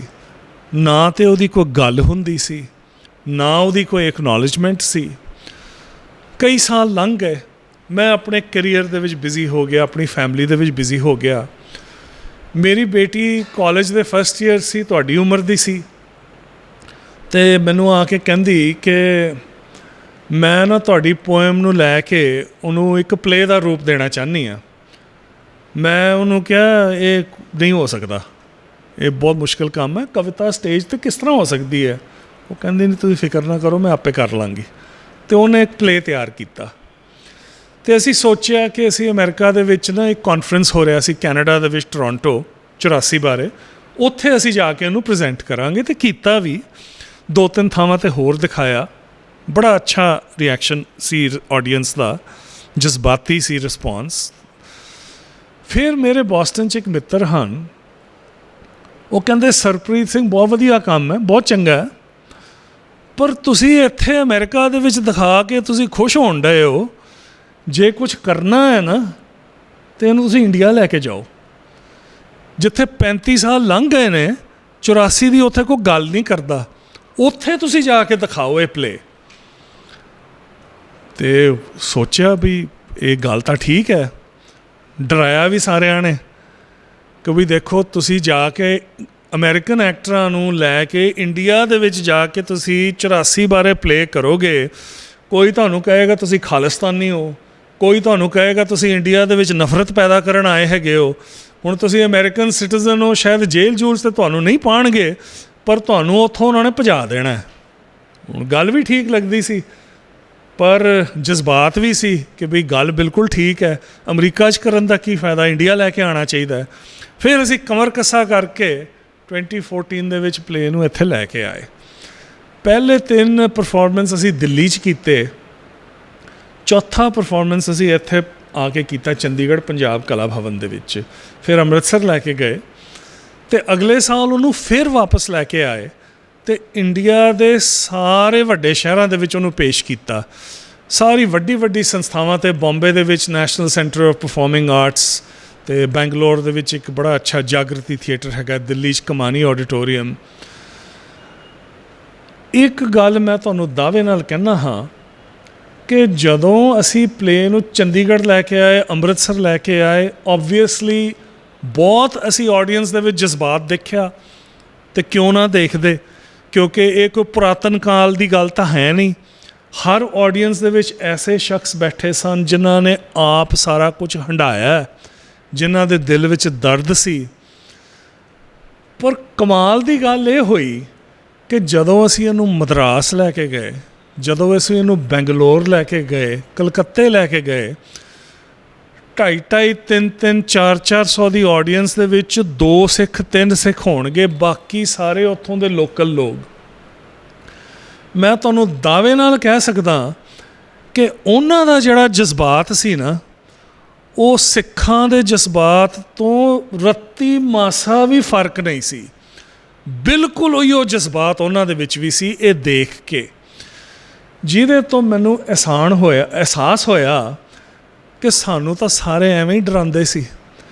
ਇਨਸਾਨ ਤੇ ਸਾਰੇ ਇਨਸਾਨ ਹੀ ਨੇ ਨਾ, ਇਨਸਾਨੀਅਤ ਤੇ ਇਨਸਾਨੀਅਤ ਹੀ ਹੈ। ਭਾਵੇਂ ਪੋਲੀਟੀਕਲ ਲੀਡਰ ਜੋ ਮਰਜ਼ੀ ਬਕਵਾਸ ਕਰਨ, ਜਿਹੜਾ ਆਮ ਇਨਸਾਨ ਹੈ ਨਾ, ਉਹਦੀ ਇਨਸਾਨੀਅਤ ਕਿਤੇ ਨਹੀਂ ਗਈ। ਜਿਸ ਤਰ੍ਹਾਂ ਚੰਡੀਗੜ੍ਹ ਦੇ ਵਿੱਚ ਆਡੀਅנס ਰੋਈ ਸੀ, ਉਂਝ ਮਦਰਾਸ ਦੇ ਵਿੱਚ ਵੀ ਆਡੀਅנס ਰੋਈ। ਬੰਬੇ ਦੇ ਵਿੱਚ ਇੱਕ 16-17 ਸਾਲ ਦੀ ਉਮਰ ਦੀ ਬੱਚੀ ਪਲੇ ਦੇਖਣ ਆਈ, ਮੈਂ ਮਿਲਿਆ ਨਹੀਂ। ਉਹਨੇ ਬਾਅਦ ਦੇ ਵਿੱਚ ਜਾ ਕੇ ਆਪਣੇ ਬਲੌਗ 'ਚ ਲਿਖਿਆ, ਕਿਸੇ ਨੇ ਮੈਨੂੰ ਭੇਜਿਆ, ਕਹਿੰਦੀ ਅੱਜ ਮੈਂ NCPA ਦੇ ਵਿੱਚ ਇੱਕ ਪਲੇ ਦੇਖਿਆ, ਬਹੁਤ ਪਾਵਰਫੁਲ ਸੀ, ਅਮਰੀਕਨ ਐਕਟਰ ਸਨ, ਮੈਂ ਬੜੀ ਇਮੋਸ਼ਨਲ ਹੋ ਗਈ ਅਤੇ ਮੈਨੂੰ ਗੁੱਸਾ ਵੀ ਬਹੁਤ ਆਇਆ। ਮੈਨੂੰ ਗੁੱਸਾ ਇਸ ਕਰਕੇ ਆਇਆ ਕਿਉਂਕਿ ਮੈਨੂੰ ਤਾਂ ਪਤਾ ਹੀ ਨਹੀਂ ਸੀ ਕਿ ਮੇਰੇ ਮੁਲਕ ਦੇ ਵਿੱਚ ਮੇਰੇ ਮੁਲਕ ਦੇ ਵਾਸੀਆਂ ਨੂੰ ਇੰਨੀ ਬੇਦਰਦੀ ਨਾਲ ਮਾਰਿਆ ਗਿਆ, ਐਸਾ ਵਰਤਾਵ ਕੀਤਾ ਗਿਆ। ਇਹ ਗਲਤ ਹੈ, ਇਹ ਕਿਸੇ ਨਾਲ ਵੀ ਨਹੀਂ ਹੋਣਾ ਚਾਹੀਦਾ। ਸੋ ਜੇ ਅਸੀਂ ਐਜੂਕੇਸ਼ਨ, ਰਾਈਟਿੰਗ, ਇਸ ਪਾਸੇ ਧਿਆਨ ਅਸੀਂ ਦਿੰਦੇ ਹਾਂ ਅਤੇ ਸਾਡੀ ਇੱਕ ਕਿਸਮ ਦੇ ਵਿੱਚ ਜ਼ਿੰਮੇਵਾਰੀ ਹੈ ਕਿ ਜੋ ਇਤਿਹਾਸ ਕਦੀ ਪੁਸਤਕਾਂ ਦੇ ਵਿੱਚ ਨਹੀਂ ਲਿਖਿਆ ਜਾਏਗਾ। ਤੁਸੀਂ ਮੈਨੂੰ ਦੱਸੋ 84 ਦੀ ਹਿਸਟਰੀ ਕਿਹੜੀ ਹਿਸਟਰੀ ਬੁੱਕ ਦੇ ਵਿੱਚ ਹੈਗੀ ਹੈ ਅਤੇ ਕਿਹੜੀ ਹਿਸਟਰੀ ਬੁੱਕ ਦੇ ਵਿੱਚ ਲਿਖੀ ਜਾਏਗੀ? ਜਵਾਬ ਸਾਨੂੰ ਪਤਾ ਹੈ, ਨਾ ਤਾਂ ਹੈ, ਨਾ ਹੀ ਇਹ ਲਿਖੀ ਜਾਣੀ ਹੈ। ਕਿੰਨੇ ਲਿਖਾਣੀ ਹੈ? ਕਾਂਗਰਸ ਨੇ ਰਾਜ ਕੀਤਾ ਇੰਡੀਆ ਦੇ ਵਿੱਚ ਬੜੇ ਸਾਲ, ਉਹਨਾਂ ਨੂੰ ਤਾਂ ਕੋਈ ਇਨਸੈਂਟਿਵ ਨਹੀਂ ਸੀ ਅਸੀਂ 84 ਦੀ ਗੱਲ ਕਰੀਏ। BJP ਦੀ ਸਰਕਾਰ ਹੈ ਹੁਣ, ਇਹਨੂੰ ਕਿਹੜਾ ਕੋਈ ਇਨਸੈਂਟਿਵ ਹੈ? ਕਿਉਂਕਿ ਜਿੱਥੇ ਤੁਸੀਂ 84 ਦੀ ਗੱਲ ਕਰਦੇ ਹੋ ਉੱਥੇ ਹੀ ਮਗਰ ਗੋਧਰਾ ਦੀ ਗੱਲ ਸ਼ੁਰੂ ਹੋ ਜਾਂਦੀ ਹੈ। ਸੋ ਸਾਡੇ 'ਚੋਂ ਜਿਹੜੇ ਐਜੂਕੇਟਰਸ ਹਨ, ਲੇਖਕ ਹਨ, ਸਾਡਾ ਇਹ ਸਾਡੀ ਜ਼ਿੰਮੇਵਾਰੀ ਹੈ ਕਿ ਜੋ ਹਿਸਟਰੀ ਦੀਆਂ ਪੁਸਤਕਾਂ ਦੇ ਵਿੱਚ ਦਰਜ ਕਦੀ ਨਹੀਂ ਹੋਣੀ, ਉਹਨੂੰ ਅਸੀਂ ਕਿਸੇ ਤਰੀਕੇ ਦੇ ਨਾਲ ਡਾਕੂਮੈਂਟ ਕਰੀਏ। ਸੋ IOC ਕੁਲਤਾਰਜ਼ ਮਾਈਮ ਅਤੇ IOC night of the restless spirit ਕਹਿਣ ਨੂੰ ਇਹ ਫਿਕਸ਼ਨ ਹੈ, ਪਰ ਇਹਦੇ ਵਿੱਚ ਸਾਰੀ ਅਸਲੀਅਤ ਬਿਆਨ ਹੈ। Night of the restless spirit ਦੇ ਵਿੱਚ ਜੋ ਕੁਝ ਸਿੱਖਾਂ ਨਾਲ ਹੋਇਆ, ਦੂਖ ਨਿਵਾਰਨ ਸਾਹਿਬ ਦੇ ਵਿੱਚ ਵੀ ਮੈਸੇਕਰ ਹੋਇਆ ਸੀ, ਉਹਦੀ ਕੋਈ ਗੱਲ ਨਹੀਂ ਕਰਦਾ। ਟਾਈਟਲ ਸਟੋਰੀ ਉਹਦੇ ਬਾਰੇ ਹੈ। 84 ਦੇ ਵਿੱਚ ਐਸੇ ਨਾਨ ਸਿੱਖ ਸ਼ਖਸ ਵੀ ਸਨ ਜਿਨ੍ਹਾਂ ਨੇ ਆਪਣਾ ਰੋਜ਼ਗਾਰ, ਆਪਣੇ ਪਰਿਵਾਰ ਨੂੰ ਖਤਰੇ ਦੇ ਵਿੱਚ ਪਾਇਆ ਸਿੱਖਾਂ ਦੀਆਂ ਜਾਨਾਂ ਬਚਾਉਣ ਵਾਸਤੇ। ਉਹਨਾਂ ਬਾਰੇ ਵੀ ਗੱਲ ਕਰਨੀ ਜ਼ਰੂਰੀ ਹੈ ਕਿਉਂਕਿ ਅਸੀਂ ਆਪਣੀ ਖਾਸ ਕਰਕੇ ਨਵੀਂ ਪੀੜ੍ਹੀ ਨੂੰ ਇਹ ਨਹੀਂ ਸਿਖਾਉਣਾ ਕਿ ਵੀ ਸਾਡੇ ਨਾਲ ਅਤਿਆਚਾਰ ਹੋਇਆ ਅਤੇ ਅਸੀਂ ਕਿਸੇ ਨਾਲ ਨਫ਼ਰਤ ਕਰਨੀ ਹੈ, ਕਿਉਂਕਿ ਸਾਨੂੰ ਇਹ ਗੁਰੂ ਸਾਹਿਬ ਨੇ ਨਹੀਂ ਸਿਖਾਇਆ। ਲੰਬੇ ਇਤਿਹਾਸ 'ਚ ਜਾਣ ਦਾ ਸਮਾਂ ਵੀ ਨਹੀਂ ਹੈਗਾ, ਬਟ ਇਹ ਸਿੱਖ ਦਾ ਕੰਮ ਨਹੀਂ ਹੈਗਾ ਕਿ ਕਿਸੇ ਕੌਮ ਦੇ ਨਾਲ ਨਫ਼ਰਤ ਕਰੇ। ਹਾਂ, ਇਹ ਗੱਲ ਜ਼ਰੂਰ ਹੈ ਕਿ ਸਿੱਖ ਦਾ ਫਰਜ਼ ਇਹ ਵੀ ਹੈਗਾ ਕਿ ਇਨਸਾਫ ਤੋਂ ਪਿੱਛੇ ਨਹੀਂ ਹਟਣਾ। ਸੋ ਇਹਨਾਂ ਚੀਜ਼ਾਂ ਸਾਰੀਆਂ ਦੇ ਨਾਲ ਮੈਨੂੰ ਪਰਸਨਲ ਲੈਵਲ 'ਤੇ ਇੰਸਪੀਰੇਸ਼ਨ ਮਿਲੀ ਅਤੇ ਨਿੱਜੀ ਤੌਰ 'ਤੇ ਮੈਨੂੰ ਉਹ ਦਿਨ ਯਾਦ ਹੈ, ਅਸੀਂ ਬਰਮਿੰਗਹੈਮ UK ਦੇ ਵਿੱਚ ਕੁਲਤਾਰਜ਼ ਮਾਈਮ ਪ੍ਰੈਜ਼ੈਂਟ ਕਰ ਰਹੇ ਸੀ। 92 ਵਾਰ ਅਸੀਂ ਪ੍ਰੈਜ਼ੈਂਟ ਕੀਤਾ ਇਹਨੂੰ ਜਾ ਕੇ 6 ਮੁਲਕਾਂ ਦੇ ਵਿੱਚ। ਇੰਗਲੈਂਡ ਦੀ ਪਾਰਲੀਮੈਂਟ ਦੇ ਅੰਦਰ ਅਸੀਂ ਇਹਨੂੰ ਪ੍ਰੈਜ਼ੈਂਟ ਕੀਤਾ, ਸਕਾਟਲੈਂਡ ਦੀ ਪਾਰਲੀਮੈਂਟ ਦੇ ਅੰਦਰ ਕੀਤਾ, ਪਾਰਲੀਮੈਂਟ ਆਫ ਦ ਵਰਲਡਸ ਰਿਲੀਜਨਸ ਦੇ ਵਿੱਚ ਜਾ ਕੇ ਪਰਫਾਰਮ ਕੀਤਾ, ਜਿੱਥੇ ਦੁਨੀਆ ਦੇ ਸਾਰੇ ਕੋਨੇ ਤੋਂ ਲੋਕ ਆਏ ਸਨ, ਸਭ ਨੇ ਦੇਖਿਆ। ਬਰਮਿੰਗਹੈਮ ਦੇ ਪਰਫਾਰਮੈਂਸ ਤੋਂ ਬਾਅਦ ਇੱਕ 18-19 ਸਾਲ ਦਾ ਨਾ ਬੱਚਾ ਮੇਰੇ ਕੋਲ ਆਇਆ ਅਤੇ ਮੈਨੂੰ ਕਹਿੰਦਾ, ਅੰਕਲ ਜੀ ਮੈਂ ਤਾਂ ਕਦੀ ਸੋਚ ਨਹੀਂ ਸੀ ਸਕਦਾ ਕਿ ਸਾਡੀ ਗੱਲ ਵੀ ਇਸ ਤਰੀਕੇ ਨਾਲ ਕੀਤੀ ਜਾ ਸਕਦੀ ਹੈ। ਬਸ ਉਹ ਟਾਈਮ ਸੀ ਜਦੋਂ ਮੈਂ ਫੈਸਲਾ ਕੀਤਾ ਕਿ ਬਾਕੀ ਜਿੰਨਾ ਵੀ ਸਮਾਂ ਵਾਹਿਗੁਰੂ ਨੇ ਬਖਸ਼ਣਾ ਉਹਨੂੰ ਇਸ ਪਾਸੇ ਹੀ ਲਾਇਆ ਜਾਏ। ਅਤੇ ਫਿਰ ਮੈਂ ਹੁਣ ਪਲੇ ਸਾਡਾ ਨਾਨ ਪ੍ਰੋਫਿਟ ਇੰਡੇਵਰ ਸੀ, ਸਾਰੇ ਪਰਫੋਰਮੈਂਸਿਸ ਫ੍ਰੀ ਸਨ, ਪਰ ਸਾਡੇ ਐਕਟਰ ਪ੍ਰੋਫੈਸ਼ਨਲ ਸਨ, ਉਹਨਾਂ ਨੂੰ ਤਨਖਾਹਾਂ ਵੀ ਦੇਣੀਆਂ ਸੀ, ਉਹਨਾਂ ਨੂੰ ਜਿੱਥੇ ਲੈ ਕੇ ਜਾਣਾ ਸੀ ਉਹਨਾਂ ਨੂੰ ਹੋਟਲਾਂ 'ਚ ਵੀ ਠਹਿਰਾਉਣਾ, ਟਿਕਟਾਂ ਵੀ ਖਰਚਣੀਆਂ।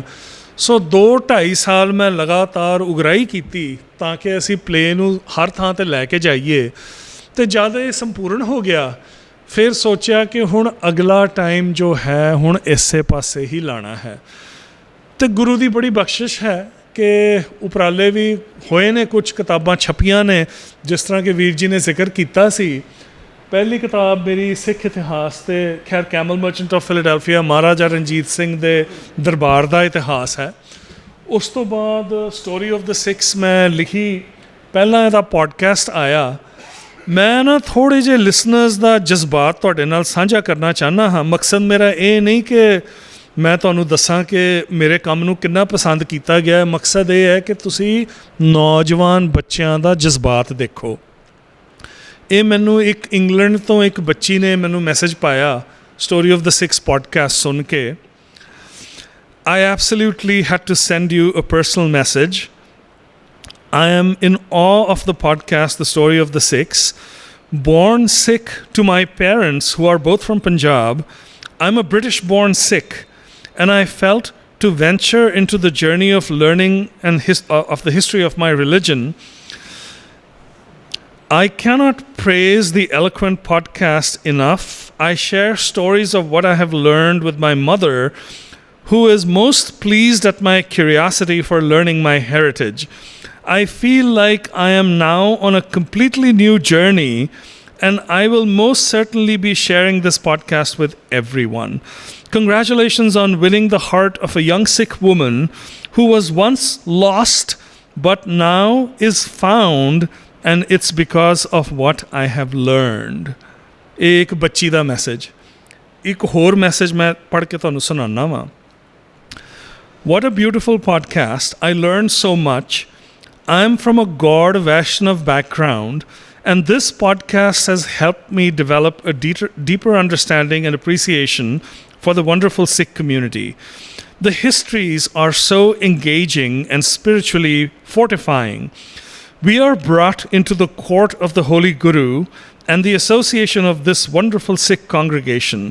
So much is shared, the struggles and the triumphs alike. Like listening to this podcast, I feel I am bathed in holy Amrit. The burden of corrupt Varnashram is lifted and pure surrender to God exemplified. I am now feeling so much respect for the Sikhs as they have fought valiantly against religious bigotry, sectarianism, the indignities of the caste system, the oppression of women, and the tyranny of exploitative authoritarians. So, ਜਜ਼ਬਾਤ ਤੇ ਖਾਲੀ ਇਹ ਜਜ਼ਬਾਤ ਮੇਰੇ ਕੰਮ ਵਾਸਤੇ ਨਹੀਂ ਹੈਗਾ। ਸਾਡਾ ਇਤਿਹਾਸ ਹੀ ਐਸਾ ਹੈ, ਸਾਨੂੰ ਬਸ ਇਸ ਨੂੰ ਦੁਨੀਆ ਤੱਕ ਪਹੁੰਚਾਉਣ ਦੀ ਲੋੜ ਹੈ। ਇਹ ਮੇਰਾ ਆਪਣਾ ਤਜਰਬਾ ਹੈ ਕਿ ਜੇ ਅਸੀਂ ਪਹੁੰਚਾਵਾਂਗੇ ਇਹਨੂੰ ਤੇ ਸਾਨੂੰ ਜੋ ਇਹ ਰਿਸਪੌਂਸਿਸ ਤੁਹਾਨੂੰ ਸੁਣਾਏ ਨੇ ਇਸ ਤਰ੍ਹਾਂ ਦੇ ਰਿਸਪੌਂਸਿਸ ਮਿਲਣਗੇ, ਭਾਵੇਂ ਉਹ ਸਿੱਖ ਹੋਣ ਭਾਵੇਂ ਉਹ ਨਾਨ ਸਿੱਖ ਹੋਣ। ਪ੍ਰਚਾਰ ਇੱਕ ਬੜਾ ਵੱਡਾ ਮਸਲਾ, ਮੈਂ ਕੋਈ ਪ੍ਰਚਾਰਕ ਨਹੀਂ ਹੈਗਾ, ਪਰ ਸਾਨੂੰ ਇਸ ਗੱਲ 'ਤੇ ਗੌਰ ਕਰਨ ਦੀ ਜ਼ਰੂਰਤ ਹੈ। ਸਾਨੂੰ ਪਛਾਣਨ ਦੀ ਲੋੜ ਹੈ ਕਿ ਸਾਡੀ ਜਿਹੜਾ ਸਾਡਾ ਨੌਜਵਾਨ ਤਬਕਾ ਹੈ ਉਹ ਕਿੱਥੇ ਹੈ, ਉਹ ਕੀ ਕਰ ਰਿਹਾ ਹੈ ਅਤੇ ਉਹਦੇ ਤੱਕ ਅਸੀਂ ਕਿਸ ਤਰ੍ਹਾਂ ਪਹੁੰਚਣਾ ਹੈ। ਹੁਣ ਦੇਖੋ, ਜੇ ਤੁਹਾਡੇ ਬੱਚਿਆਂ 'ਚੋਂ ਕੋਈ ਰਤਨ ਸਿੰਘ ਭੰਗੂ ਦਾ ਪ੍ਰਾਚੀਨ ਪੰਥ ਪ੍ਰਕਾਸ਼ ਪੜ੍ਹਨਾ ਸ਼ੁਰੂ ਕਰੇ, ਮੈਂ ਤੁਹਾਨੂੰ ਗਰੰਟੀ ਦਿੰਦਾ ਕਿ ਇਸ ਤਰ੍ਹਾਂ ਹੋ ਨਹੀਂ ਸਕਦਾ ਕਿ ਤੁਹਾਨੂੰ ਪ੍ਰੇਰਨਾ ਨਾ ਮਿਲੇਗੀ, ਪਰ ਕਿੰਨੇ ਕੁ ਪੜ੍ਹਨਗੇ। ਸੋ ਇਹ ਪ੍ਰੈਕਟੀਕਲ ਰਿਐਲਿਟੀ ਸਾਨੂੰ ਰੈਕਗਨਾਈਜ਼ ਕਰਨ ਦੀ ਲੋੜ ਹੈ। ਸਾਨੂੰ ਲੋੜ ਹੈ ਜਿੱਥੇ ਜਿੱਥੇ ਸਾਡੇ ਬੱਚੇ ਬੈਠੇ ਨੇ ਉੱਥੇ ਅਸੀਂ ਉਹਨਾਂ ਕੋਲ ਕੰਟੈਂਟ ਐਸਾ ਪਹੁੰਚਾਈਏ ਜਿਹੜਾ ਕਿ ਉਹ ਇੰਬਾਈਬ ਕਰ ਸਕਦੇ ਨੇ, ਜਿਹਦੇ ਤੋਂ ਉਹ ਲਾਹਾ ਲੈ ਸਕਦੇ ਨੇ। ਜੇ ਉਹ ਜਰਮਨੀ ਦੇ ਵਿੱਚ ਬੈਠੇ ਨੇ ਤੇ ਉਹਨਾਂ ਦੀ ਬੋਲੀ ਦੇ ਵਿੱਚ ਕੰਟੈਂਟ ਦੀ ਲੋੜ ਹੈ, ਜੇ ਉਹ ਅਮਰੀਕਾ ਇੰਗਲੈਂਡ 'ਚ ਬੈਠੇ ਨੇ ਅੰਗਰੇਜ਼ੀ ਵਿੱਚ ਲੋੜ ਹੈ, ਜੇ ਇੱਥੇ ਬੈਠੇ ਨੇ ਤੇ ਪੰਜਾਬੀ ਦੇ ਵੀ ਸਰਲ ਕੰਟੈਂਟ ਦੀ ਲੋੜ ਹੈ ਜਿਹੜਾ ਕਿ ਉਹਨਾਂ ਨੂੰ ਇੰਗੇਜ ਕਰ ਸਕਦਾ ਹੈ। ਮੋਟੀਆਂ ਇਤਿਹਾਸ ਦੀਆਂ ਟੈਕਸਟ ਬੁੱਕਸ ਕਿਸੇ ਨੇ ਨਹੀਂ ਪੜ੍ਹਨੀਆਂ। ਅਸੀਂ ਜਿੰਨਾ ਮਰਜ਼ੀ ਕਹੀਏ ਸਾਡੇ ਕੋਲ ਹੈਗੀਆਂ ਨੇ, ਕੋਈ ਨਹੀਂ ਪੜ੍ਹੇਗਾ। ਸਾਨੂੰ ਕੰਟੈਂਟ ਐਸਾ ਤਿਆਰ ਕਰਨ ਦੀ ਲੋੜ ਹੈ ਜਿਹੜਾ ਕਿ ਸਾਡੇ ਬੱਚਿਆਂ ਤੱਕ ਪਹੁੰਚ ਸਕੇ। ਤੇ ਇੰਨਾ ਮੈਂ ਆਪਣੇ ਤਜਰਬੇ ਨਾਲ ਕਹਿ ਸਕਦਾ ਹਾਂ ਕਿ ਇੱਕ ਵਾਰੀ ਜੇ ਪਹੁੰਚ ਗਿਆ ਤੇ ਹੋ ਨਹੀਂ ਸਕਦਾ ਕਿ ਪਰਿਵਰਤਨ ਨਾ ਆਵੇ। ਬਸ ਇਤਨੇ ਵਿਚਾਰ ਸਾਂਝੇ ਕਰਕੇ ਮੈਂ ਖਿਮਾ ਦਾ ਜਾਚਕ ਹਾਂ। ਮੈਂ ਖਾਲੀ ਇੱਕ ਚੀਜ਼ ਆਪ ਜੀ ਦੇ ਨਾਲ ਹੋਰ ਸਾਂਝੀ ਕਰਨੀ ਚਾਹ ਰਿਹਾ ਹਾਂ। ਮੇਰੀ ਜਿਹੜੀ ਨਵੀਂ ਕਿਤਾਬ ਹੈ ਉਸ ਦਾ ਸਿਰਲੇਖ ਹੈ ਸੂਫੀਜ਼ ਨਾਈਟਿੰਗੇਲ। ਮੇਰੇ ਗੁਰਬਾਣੀ ਗੁਰਮਤ ਤੋਂ ਇਲਾਵਾ ਥੋੜ੍ਹੇ ਹੋਰ ਵੀ ਇੰਟਰਸਟ ਹਨ। ਸੋ ਸੂਫੀ ਪੋਇਟਰੀ ਦਾ ਮੈਨੂੰ ਬਹੁਤ ਸ਼ੌਂਕ ਹੈ, ਖਾਸ ਕਰਕੇ ਸ਼ਾਹ ਹੁਸੈਨ ਦੀ ਕਵਿਤਾ। ਸੋ ਇਹ ਜਿਹੜੀ ਕਿਤਾਬ ਹੈ ਇਹ ਇੱਕ ਨਾਵਲ ਹੈ ਜਿਹੜਾ ਕਿ ਸ਼ਾਹ ਹੁਸੈਨ ਦੀ ਲਾਈਫ ਨੂੰ ਰੀਇਮੈਜਿਨ ਕਰਦਾ ਹੈ। ਸੋ ਇਹ ਫਿਕਸ਼ਨਲਾਈਜ਼ਡ ਨਾਵਲ ਹੈ ਸ਼ਾਹ ਹੁਸੈਨ ਬਾਰੇ। ਇਹਦੇ ਵਿੱਚ ਬਹੁਤ ਸਾਰੀਆਂ ਸ਼ਾਹ ਹੁਸੈਨ ਦੀਆਂ ਕਾਫੀਆਂ ਦੀ ਟਰਾਂਸਲੇਸ਼ਨ ਵੀ ਹੈ। ਸੋ ਅੱਜ ਸ਼ਾਮ ਨੂੰ 4:30 ਵਜੇ ਪੰਜਾਬ ਕਲਾ ਭਵਨ ਦੇ ਵਿੱਚ ਇਸ ਕਿਤਾਬ ਦਾ ਲਾਂਚ ਹੈ। ਸੋ ਮੈਂ ਸਾਰਿਆਂ ਨੂੰ ਇਨਵਾਈਟ ਕਰਦਾ। ਇਹ ਓਪਨ ਪ੍ਰੋਗਰਾਮ ਹੈ, open to the public. Punjab Kala Bhavan 4:30 ਵਜੇ, ਉੱਥੇ ਵੀ ਤੁਸੀਂ ਜ਼ਰੂਰ ਦਰਸ਼ਨ ਦੇਣਾ ਜੀ। ਵਾਹਿਗੁਰੂ ਜੀ ਕਾ ਖਾਲਸਾ, ਵਾਹਿਗੁਰੂ ਜੀ ਕੀ ਫਤਿਹ। ਮੇਰਾ ਖਿਆਲ ਹੈ ਤੁਸੀਂ ਸਾਰਿਆਂ ਨੇ ਸਰਪ੍ਰੀਤ ਸਿੰਘ ਹੋਰਾਂ ਦਾ ਇੱਕ ਲੈਕਚਰ ਸੁਣਿਆ। ਪ੍ਰਭਾਵਿਤ ਅਸੀਂ ਸਾਰੇ ਮੈਂ ਕਿਹਾ ਹੋ ਹੀ ਗਏ ਹੋਵਾਂਗੇ। ਅਤੇ ਮੁੱਕਦੀ ਗੱਲ ਆ ਨਿਕਲੀ ਹੈ ਕਿ ਵੀ ਅਸੀਂ ਕਿੱਦਾਂ ਆਪਣੇ ਬੱਚਿਆਂ ਨੂੰ ਅਤੇ ਆਉਣ ਵਾਲੀ ਪੀੜ੍ਹੀ ਨੂੰ ਅਸੀਂ ਪ੍ਰੇਰਿਤ ਕਰੀਏ, ਤਾਂ ਕਿ ਇੱਕ ਤਾਂ ਜਿੱਦਾਂ ਬੀਬਾ ਜੀ ਨੇ ਗੱਲ ਕੀਤੀ ਸੀਗੀ ਕਿਤਾਬਾਂ ਵਾਲੀ ਗੱਲ, ਕਿ ਆਪਾਂ ਉਹਨਾਂ ਨੂੰ ਸਰਲ ਭਾਸ਼ਾ ਦੇ ਵਿੱਚ ਉਹਨਾਂ ਨੂੰ ਕਿੱਦਾਂ ਇੰਗੇਜ ਕਰ ਸਕੀਏ, ਤਾਂ ਕਿ ਜਿਹੜੀਆਂ ਵੀ ਕਿਤਾਬਾਂ ਇਹਨਾਂ ਦੇ ਸਨਮੁਖ ਹੋਣ ਉਹ ਇਹੋ ਜਿਹੀਆਂ ਹੋਣ ਜਿੰਨਾ ਕੁ ਜਦੋਂ ਕਹਿੰਦੇ ਨੇ ਨਾ ਵੰਸ ਯੂ ਸਟਾਰਟ ਰੀਡਿੰਗ ਇਟ, ਅਤੇ ਫਿਰ ਤੁਸੀਂ ਉਸ ਕਿਤਾਬ ਨੂੰ ਥੱਲੇ ਨਹੀਂ ਰੱਖਣਾ ਜਦ ਤਾਈਂ ਤੁਸੀਂ ਉਹਨੂੰ ਖ਼ਤਮ ਨਹੀਂ ਕਰਦੇ। ਸੋ ਇਹੋ ਜਿਹੀਆਂ ਕਿਤਾਬਾਂ ਹੋਣਗੀਆਂ। ਅਤੇ ਇਹ ਤਾਂ ਅਸੀਂ ਸਾਰੇ ਹੀ ਜਾਣਦੇ ਹਾਂ, ਤੁਸੀਂ ਸਾਰੇ ਪੜ੍ਹੇ ਲਿਖੇ ਬੱਚੇ ਹੋ, ਕਿ ਵੀ ਸਾਡਾ ਵਿਰਸਾ ਅਤੇ ਸਾਡੀ ਬਾਣੀ, ਅਤੇ ਉਹ ਕਹਿੰਦੇ ਨਾ ਬਾਣੀ ਤਾਂ ਇੰਨੀ ਹੈਗੀ ਕਿ ਵੀ ਇੱਕ ਵਾਰ ਤੁਸੀਂ ਬਾਣੀ ਨਾਲ ਜੁੜ ਜਾਓ ਅਤੇ ਉਹ ਇੰਨੀ ਡੂੰਘੀ ਹੈ ਕਿ ਉਹ ਤੁਹਾਨੂੰ ਆਪ ਹੀ ਖਿੱਚੀ ਜਾਂਦੀ ਹੈ। ਸੋ ਬਾਣੀ ਤਾਂ ਹੈ ਹੀ ਹੈ, ਪਰ ਸਾਡਾ ਵਿਰਸਾ ਵੀ ਇੰਨਾ ਮਤਲਬ ਬਾਖੂਬ ਖੂਬਸੂਰਤ ਹੈ ਕਿ ਵਿਰਸੇ ਬਾਰੇ ਹੀ ਪੜ੍ਹਨਾ ਆਪਾਂ ਸ਼ੁਰੂ ਕਰ ਦਈਏ ਅਤੇ ਉਹ ਪ੍ਰੇਰਿਤ ਜਿਹੜੇ ਪ੍ਰੇਰਨਾ ਮਿਲਦੀ ਹੈ ਉਹ ਆਪਣੇ ਆਪ ਹੀ ਮਿਲਣੀ ਸ਼ੁਰੂ ਹੋ ਜੂਗੀ। ਸੋ ਬਾਕੀ ਤੁਹਾਡੇ ਵਿੱਚੋਂ ਅਗਰ ਕਿਸੇ ਨੇ ਵੀ ਇਹਨਾਂ ਨਾਲ ਕੁਛ ਵੀ ਸਵਾਲ ਕਰਨਾ ਹੈ, ਤੁਸੀਂ ਇੱਥੇ ਆਓ, ਇਹ ਤੁਹਾਡਾ ਜ਼ਰੂਰ ਜਵਾਬ ਵੀ ਦੇ ਦੇਣਗੇ। ਤੁਹਾਡੇ ਵਿੱਚੋਂ ਕੋਈ ਵੀ ਇੱਥੇ ਆ ਕੇ ਕੁਛ ਵੀ ਗੱਲ ਕਰਨਾ ਚਾਹੁੰਦਾ ਹੈ, ਪਲੀਜ਼ ਇੱਥੇ ਆ ਕੇ ਬੋਲੋ। ਜਾਂ ਸਾਡੇ ਕੋਲ ਕੋਈ ਮਾਈਕ ਹੈਗਾ ਤਾਂ ਆਪਾਂ ਇੱਥੇ ਪਹੁੰਚਾ ਦਿੰਦੇ ਹਾਂ।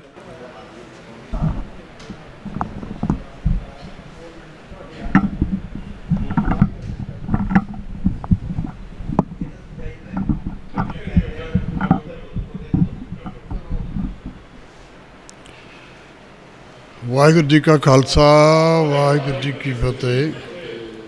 ਜਿਸ ਤਰ੍ਹਾਂ ਸਾਰ ਸਾਹਿਬ ਜੀ ਨੇ ਪੂਰੇ ਵਿਸਥਾਰ ਨਾਲ ਬੜੇ ਠਰਮੇ ਨਾਲ ਗੱਲ ਕੀਤੀ ਹੈ, ਤੋ ਮੈਂ ਸਮਝਦਾ ਕਿ ਸਾਡੇ ਬੱਚਿਆਂ ਦੇ ਜ਼ਰੂਰ ਕੁਛ ਨਾ ਕੁਛ ਪੱਲੇ ਪਿਆ ਹੋਏਗਾ।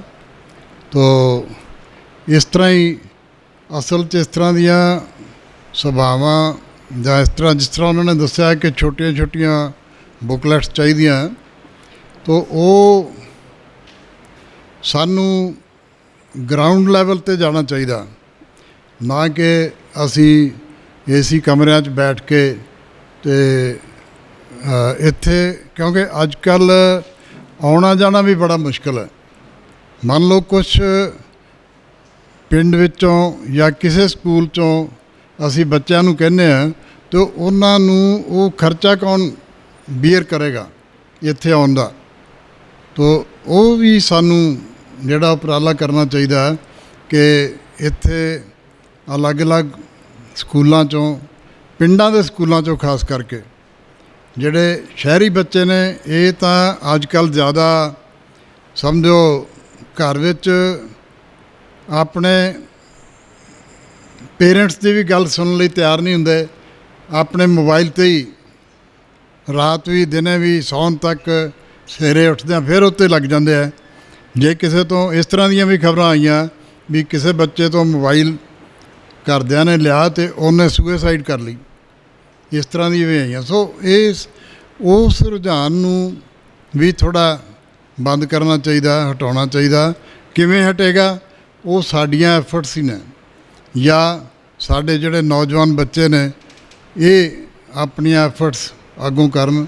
ਤੋਂ ਬੜੀ ਹੀ ਵਧੀਆ ਗੱਲ ਦੱਸੀ ਉਹਨਾਂ ਨੇ ਕਿ ਛੋਟੇ ਛੋਟੇ ਪੰਫਲੇਟ, ਛੋਟੀਆਂ ਕਿਤਾਬਾਂ ਜਿਹੜੀਆਂ ਕਿ ਘੰਟੇ ਡੇਢ ਵਿੱਚ ਪੜ੍ਹੀਆਂ ਜਾ ਸਕਣ।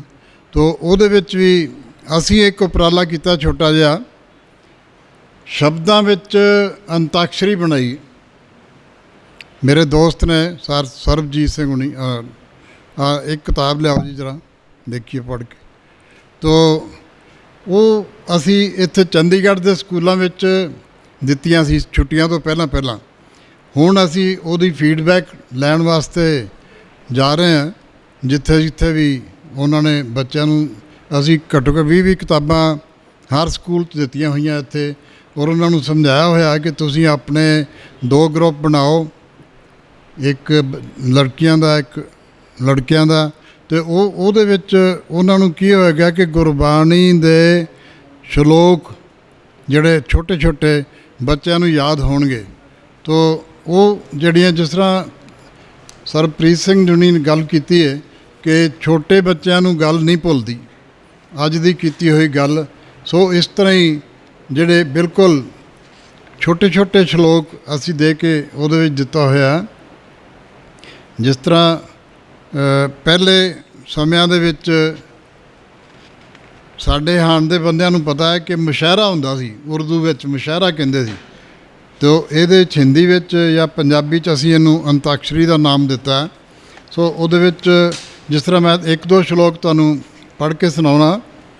ਅੰਨ ਨਾ ਖਾਹੇ ਦੇਹੀ ਦੁੱਖ ਦੀਜੇ, ਬਿਨ ਗੁਰ ਗਿਆਨ ਤ੍ਰਿਪਤ ਨਾ ਥੀਜੇ। ਇਹ ਜੱਜੇ 'ਤੇ ਖਤਮ ਹੋਇਆ, ਅਤੇ ਇਸ ਤੋਂ ਅੱਗੇ ਕੁਛ ਅਸੀਂ ਇਸ ਤਰ੍ਹਾਂ ਦੇ ਦਿੱਤੇ ਆ, ਜਿਸ ਤਰ੍ਹਾਂ ਇਹ ਅਗਲਾ ਸ਼ਲੋਕ ਜਿਹੜਾ ਜੱਜੇ ਤੋਂ ਸ਼ੁਰੂ ਹੋਏਗਾ। ਸੋ ਜਿਸ ਤਰ੍ਹਾਂ ਹਜ ਕਾਬੇ ਜਾਓ ਨਾ ਤੀਰਥ ਪੂਜਾ, ਏਕੋ ਸੇਵੀ ਅਵਰ ਨਾ ਦੂਜਾ। ਇਸ ਤਰ੍ਹਾਂ ਦੇ ਛੋਟੇ ਛੋਟੇ ਸ਼ਲੋਕ ਜਿਹੜੇ ਦਿੱਤੇ, ਨਾਲ ਗੁਰੂ ਗ੍ਰੰਥ ਸਾਹਿਬ ਜੀ ਦੇ ਅੰਗ ਵੀ ਲਿਖੇ। ਅਸੀਂ ਕੋਈ ਵੈਰੀਫਿਕੇਸ਼ਨ ਕਰਨੀ ਚਾਹੁੰਦਾ ਉਹ ਵੀ ਕਰ ਸਕਦਾ ਹੈ। ਸੋ ਜੱਜੇ 'ਤੇ ਖਤਮ ਹੋਇਆ। ਜੈ ਮਾਤ ਪਿਤਾ ਸੁਤ ਮੀਤ ਨਾ ਭਾਈ, ਮਨ ਊਹਾ ਨਾਮ ਤੇਰੇ ਸੰਗ ਸਹਾਈ। ਸੋ ਇਸ ਤਰ੍ਹਾਂ ਕਰਕੇ ਹਰ ਸ਼ਲੋਕ ਦੇ ਵਿੱਚ ਅਸੀਂ ਕੋਸ਼ਿਸ਼ ਕੀਤੀ ਹੈ, ਔਰ ਅਸੀਂ ਇਹਨੂੰ ਪ੍ਰਮੋਟ ਕਰ ਰਹੇ ਹਾਂ ਆਪਣੇ ਇੱਥੋਂ ਦੇ ਸਕੂਲਾਂ 'ਚ। ਫਿਰ ਕੋਸ਼ਿਸ਼ ਕਰਾਂਗੇ ਕਿ ਅਸੀਂ ਬਾਹਰ ਵੀ ਪਿੰਡਾਂ ਦੇ ਸਕੂਲਾਂ ਵਿੱਚ ਵੀ ਜਾਈਏ। ਤੋ ਇੰਨਾ ਹੀ, ਮੈਂ ਜ਼ਿਆਦਾ ਸਮਾਂ ਨਹੀਂ ਲਵਾਂਗਾ। ਵਾਹਿਗੁਰੂ ਜੀ ਕਾ ਖਾਲਸਾ, ਵਾਹਿਗੁਰੂ ਜੀ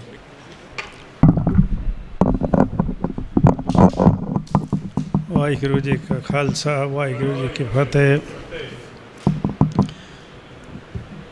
ਅੱਜ ਸਵੇਰੇ ਜਦੋਂ ਇਹ ਸੂਚਨਾ ਮਿਲੀ ਸਰਬਪ੍ਰੀਤ ਸਿੰਘ ਜੀ ਬਾਰੇ, ਗੁਰਪ੍ਰੀਤ ਸਿੰਘ ਉਹਨਾਂ ਨੇ ਮੈਸੇਜ ਭੇਜਿਆ, ਅਤੇ ਦੇਖ ਕੇ ਜਿੰਨਾ ਕੁ ਇਹਦੇ 'ਤੇ ਲਿਖਿਆ ਸੀ ਉਹਨੂੰ ਦੇਖ ਕੇ ਬਹੁਤ ਖੁਸ਼ੀ, ਪ੍ਰਸੰਨਤਾ ਮਹਿਸੂਸ ਹੋਈ।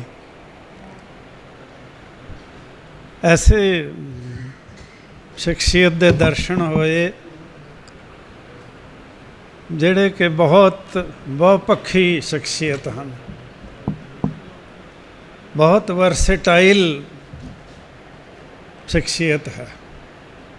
ਇੰਜੀਨੀਅਰਿੰਗ ਬੈਕਗਰਾਊਂਡ ਹੈ, ਸਿੱਖੀ ਤੋਂ ਦੂਰ ਸੀਗੇ।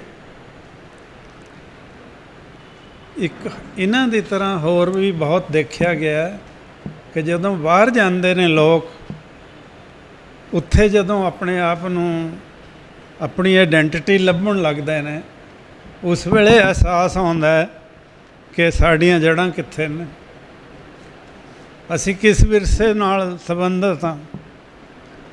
ਔਰ ਇਹਦੀ ਕੋਈ ਵਿਲੱਖਣਤਾ ਹੈ।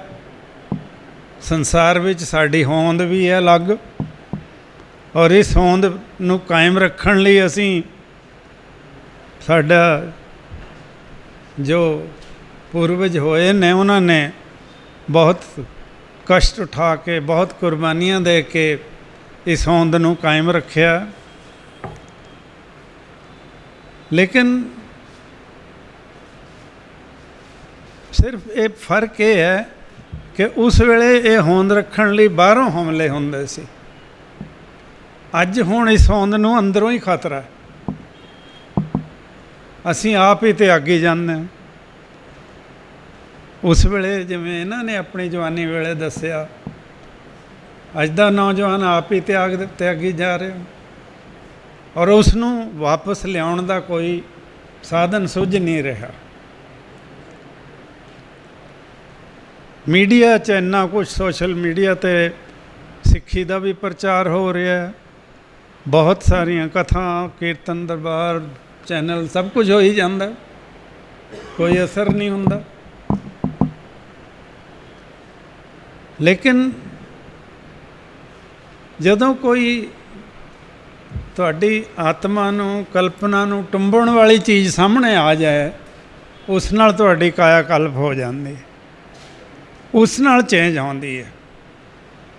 ਇਹਨਾਂ ਦੀ ਜੋ ਇਹ ਕਿਤਾਬਾਂ ਨੇ, ਇਹ ਇੰਨਾ ਵੱਡਾ ਸੰਸਾਰ ਹੈ, ਇੰਨੀ ਬੜਾ ਇੰਗਲਿਸ਼ ਲੈਂਗੁਏਜ ਦਾ ਦਾਇਰਾ ਹੈ, ਔਰ ਇਤਿਹਾਸ, ਇਹਨਾਂ ਨੇ ਵੀ ਕਿਹਾ ਵੀ ਇਤਿਹਾਸ ਵੱਡੀਆਂ ਵੱਡੀਆਂ ਕਿਤਾਬਾਂ ਕੋਈ ਨਹੀਂ ਪੜ੍ਹਦਾ, ਲੇਕਿਨ ਦੂਸਰੀ ਕਿਤਾਬ ਜੇ ਪੰਜਾਬੀ ਵਿੱਚ ਲਿਖੀ ਜਾਵੇ, ਮਹਾਰਾਜਾ ਰਣਜੀਤ ਸਿੰਘ ਤੇ ਇਹਨਾਂ ਨੇ ਲਿਖਿਆ ਦਾ ਕੈਮਲ ਮਰਚੈਂਟ ਆਫ ਫਿਲਾਡੈਲਫੀਆ, ਉੱਥੇ ਦਾ ਸਮਾਜ ਇਹਨੂੰ ਐਕਸੈਪਟ ਕਰ ਲੈਂਦਾ, ਉੱਥੇ ਕੋਈ ਕਿੰਤੂ ਪਰੰਤੂ ਨਹੀਂ ਹੁੰਦੀ। ਇੱਥੇ ਇੱਕ ਬੜੇ ਸਥਾਪਿਤ ਜਿਹੜਾ ਸਿੱਖ ਨਾਵਲਿਸਟ ਹੈ, ਇਤਿਹਾਸਕਾਰ ਵੀ ਹੈ, ਬਲਦੇਵ ਸਿੰਘ ਸੜਕਨਾਮਾ, ਉਹਨੇ ਮਹਾਰਾਜਾ ਰਣਜੀਤ ਸਿੰਘ 'ਤੇ ਨਾਵਲ ਲਿਖਿਆ, ਸੂਰਜ ਦੀ ਅੱਖ, ਇੰਨੇ ਵੱਡਾ ਨਾਵਲ। ਉਹਦੇ 'ਚ ਮਹਾਰਾਜਾ ਰਣਜੀਤ ਸਿੰਘ ਦਾ ਜੋ ਇਤਿਹਾਸਕ ਪੱਖ ਹੈ ਉਹ ਬਿਲਕੁਲ ਸੱਚਾ ਲਿਖਿਆ, ਲੇਕਿਨ ਜਿਹੜਾ ਉਹਦਾ ਨਿੱਜੀ ਜੀਵਨ ਦਾ ਪੱਖ ਸੀ ਉਹ ਕਲਪਨਾ ਨਾਲ ਵੀ ਲਿਖਿਆ, ਉਹ ਵੀ ਸਰੋਤਾਂ ਦੇ ਪੜ੍ਹ ਕੇ ਲਿਖਿਆ, ਔਰ ਜਿੰਨੀ ਕੋਸ਼ਿਸ਼ ਕੀਤੀ ਕਿ ਬਹੁਤ ਬਹੁਤ ਥੋੜ੍ਹਾ ਜਿਹਾ ਉਹਦੀ ਝਲਕ ਦਿਖਾਈ ਜਾਵੇ, ਉਸ 'ਤੇ ਇੰਨਾ ਵਿਰੋਧ ਹੋਇਆ, ਇੰਨਾ ਵਿਰੋਧ ਹੋਇਆ ਕਿ ਉਹ ਕਿਤਾਬ ਇੱਕ ਤਰ੍ਹਾਂ ਦੀ ਬੁੱਕ ਸੈਲਰ ਨੇ ਸ਼ੈਲਫ ਤੋਂ ਲੁਕਾ ਦਿੱਤੀ, ਛੁਪ ਛੁਪ ਕੇ ਮਿਲਦੀ ਸੀ, ਕੋਈ ਬੁੱਕ ਸੈਲਰ ਵੇਚਣ ਨੂੰ ਤਿਆਰ ਨਹੀਂ ਸੀ। ਸੋ ਜਿਹੜੀ ਗੱਲ, ਇਹ ਪੱਛਮੀ ਸਮਾਜ ਦਾ ਇਹ ਗੁਣ ਹੈ ਕਿ ਉਹ ਸਾਡੇ ਤੋਂ ਬਹੁਤ ਅੱਗੇ ਲੰਘ ਗਏ ਨੇ, ਉਹ ਸਭ ਕੁਝ ਪੜ੍ਹ ਕੇ ਫਿਰ ਆਪਣਾ ਵਿਵੇਕ ਯੂਜ਼ ਕਰਦੇ ਨੇ। ਅਸੀਂ ਸੈਂਟੀਮੈਂਟਲ ਹੋ ਕੇ ਬਿਨਾਂ ਸੋਚੇ ਸਮਝੇ ਅਸੀਂ ਜਿਹੜੀ ਸਾਡੀ ਅੰਡਰ ਬੈਲੀ ਹੈ ਉਹਨੂੰ ਅਜੇ ਦੇਖਣ ਲਈ ਤਿਆਰ ਨਹੀਂ ਹਾਂ। ਜਿਹੜੀ ਨੈਗੇਟਿਵਿਟੀ ਹੈ ਉਹਨੂੰ ਅਸੀਂ ਦੇਖਣ ਤੋਂ ਇਨਕਾਰੀ ਹਾਂ, ਉਹਨੂੰ ਮੰਨਣ ਤੋਂ ਇਨਕਾਰੀ ਹਾਂ। ਇਹ ਫਰਕ ਹੈ ਜੋ ਪੰਜਾਬੀ 'ਚ ਜੇ ਕੋਈ ਬੰਦਾ ਜੈਨੂਅਨਲੀ ਲਿਖਣਾ ਚਾਹੇ ਤਾਂ ਇਹ ਜਿਵੇਂ ਇਹ ਲਿਖ ਰਹੇ ਨੇ, ਕਲਪਨਾ ਤੋਂ restless night of the restless spirits 84 ਬਾਰੇ ਬਾਹਰਲੀ ਦੁਨੀਆ ਨੂੰ, ਸਾਰੀ ਦੁਨੀਆ ਨੂੰ ਇਸ ਕਿਤਾਬ ਰਾਹੀਂ ਪਤਾ ਲੱਗੇਗਾ ਕਿ ਕੀ ਹੋਇਆ, ਕਿੰਨਾ ਕਿੰਨਾ ਜ਼ੁਲਮ ਹੋਇਆ। ਇਸੇ ਤਰ੍ਹਾਂ ਸਟੋਰੀ ਆਫ ਦੀ ਸਿਕਸ, ਥੋੜ੍ਹਾ ਬਹੁਤ ਅਗਰ ਤੁਸੀਂ ਇਹਨੂੰ ਕਹਾਣੀ ਸਾਹਿਤ ਦੇ ਰੂਪ 'ਚ ਲਿਖੋਗੇ, ਜਲਦੀ ਐਕਸੈਪਟ ਹੋਵੇਗਾ। ਜੇ ਸਿੱਧਾ ਇਤਿਹਾਸ ਲਿਖੋਗੇ ਉਹ ਹੁਣ ਸ਼ਾਇਦ ਸਮਾਂ ਨਹੀਂ ਰਿਹਾ, ਲੇਕਿਨ ਉਹਦੀ ਸਾਰਥਿਕਤਾ ਬਹੁਤ ਹੈ। ਸੋ ਇਹ ਸਾਰਾ ਕ੍ਰੈਡਿਟ ਇਹਨਾਂ ਨੂੰ ਜਾਂਦਾ ਹੈ। ਦੂਜਾ, ਇਹਨਾਂ ਕੋਲ ਉੱਥੇ ਇੰਨੀ ਸਭ ਸੁਵਿਧਾ ਵੀ ਹੈ, ਇਹ ਅਫੋਰਡ ਵੀ ਕਰ ਸਕਦੇ ਨੇ। ਅਸੀਂ ਜੇ ਇੱਥੇ ਕੋਸ਼ਿਸ਼ ਵੀ ਕਰੀਏ, ਸਾਡੇ ਕੋਲ ਇੰਨੇ ਸਾਧਨ ਨਹੀਂ ਹਨ। ਅਸੀਂ ਆਪਣੇ ਢੰਗ ਨਾਲ ਜਿੰਨਾ ਕੁ ਕਰ ਸਕਦੇ ਹਾਂ। ਮੈਂ ਆਪ ਜੀ ਦੀ ਸੂਚਨਾ ਲਈ ਦੱਸ ਦਿਆਂ, ਤੁਸੀਂ ਜ਼ਿਕਰ ਕੀਤਾ ਸੀ ਰਤਨ ਸਿੰਘ ਭੰਗੂ ਦੇ ਪ੍ਰਾਚੀਨ ਪੰਥ ਪ੍ਰਕਾਸ਼ ਦਾ 2 ਵਾਲੀਅਮ 'ਚ ਉਹਦਾ ਅੰਗਰੇਜ਼ੀ ਅਨੁਵਾਦ ਦਾਸ ਨੇ ਕੀਤਾ। ਇੰਸਟੀਚਿਊਟ ਆਫ ਸਿੱਖ ਸਟੱਡੀਜ਼ ਦੇ ਸਾਥੀ ਬੈਠੇ ਨੇ, ਅਸੀਂ ਉੱਥੋਂ ਪਬਲਿਸ਼ ਕੀਤਾ। ਸਾਰੀਆਂ ਯੂਨੀਵਰਸਿਟੀਆਂ ਉਹ ਯੂਜ਼ ਕਰ ਰਹੀਆਂ, ਹਰ ਜਗ੍ਹਾ ਉਹੀ ਟਰਾਂਸਲੇਸ਼ਨ ਸਟੈਂਡਰਡਾਈਜ਼ ਹੋ ਗਈ। ਇਸੇ ਤਰ੍ਹਾਂ ਸ੍ਰੀ ਗੁਰਸੋਭਾ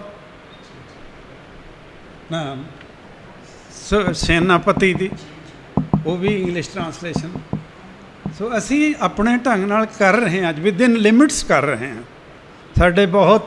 ਸਾਡੇ 'ਚ 7 ਚੋਂ 3 ਸਿੱਖ ਪੜ੍ਹਨ ਵਾਲੇ ਨੇ, ਬਾਕੀਆਂ ਦਾ ਕੋਈ ਸਰੋਕਾਰ ਨਹੀਂ ਪੜ੍ਹਾਈ ਨਾਲ। ਇੱਧਰ ਉੱਧਰ ਦੀ ਕਾਰਵਾਈ ਬਹੁਤ ਜ਼ਿਆਦਾ।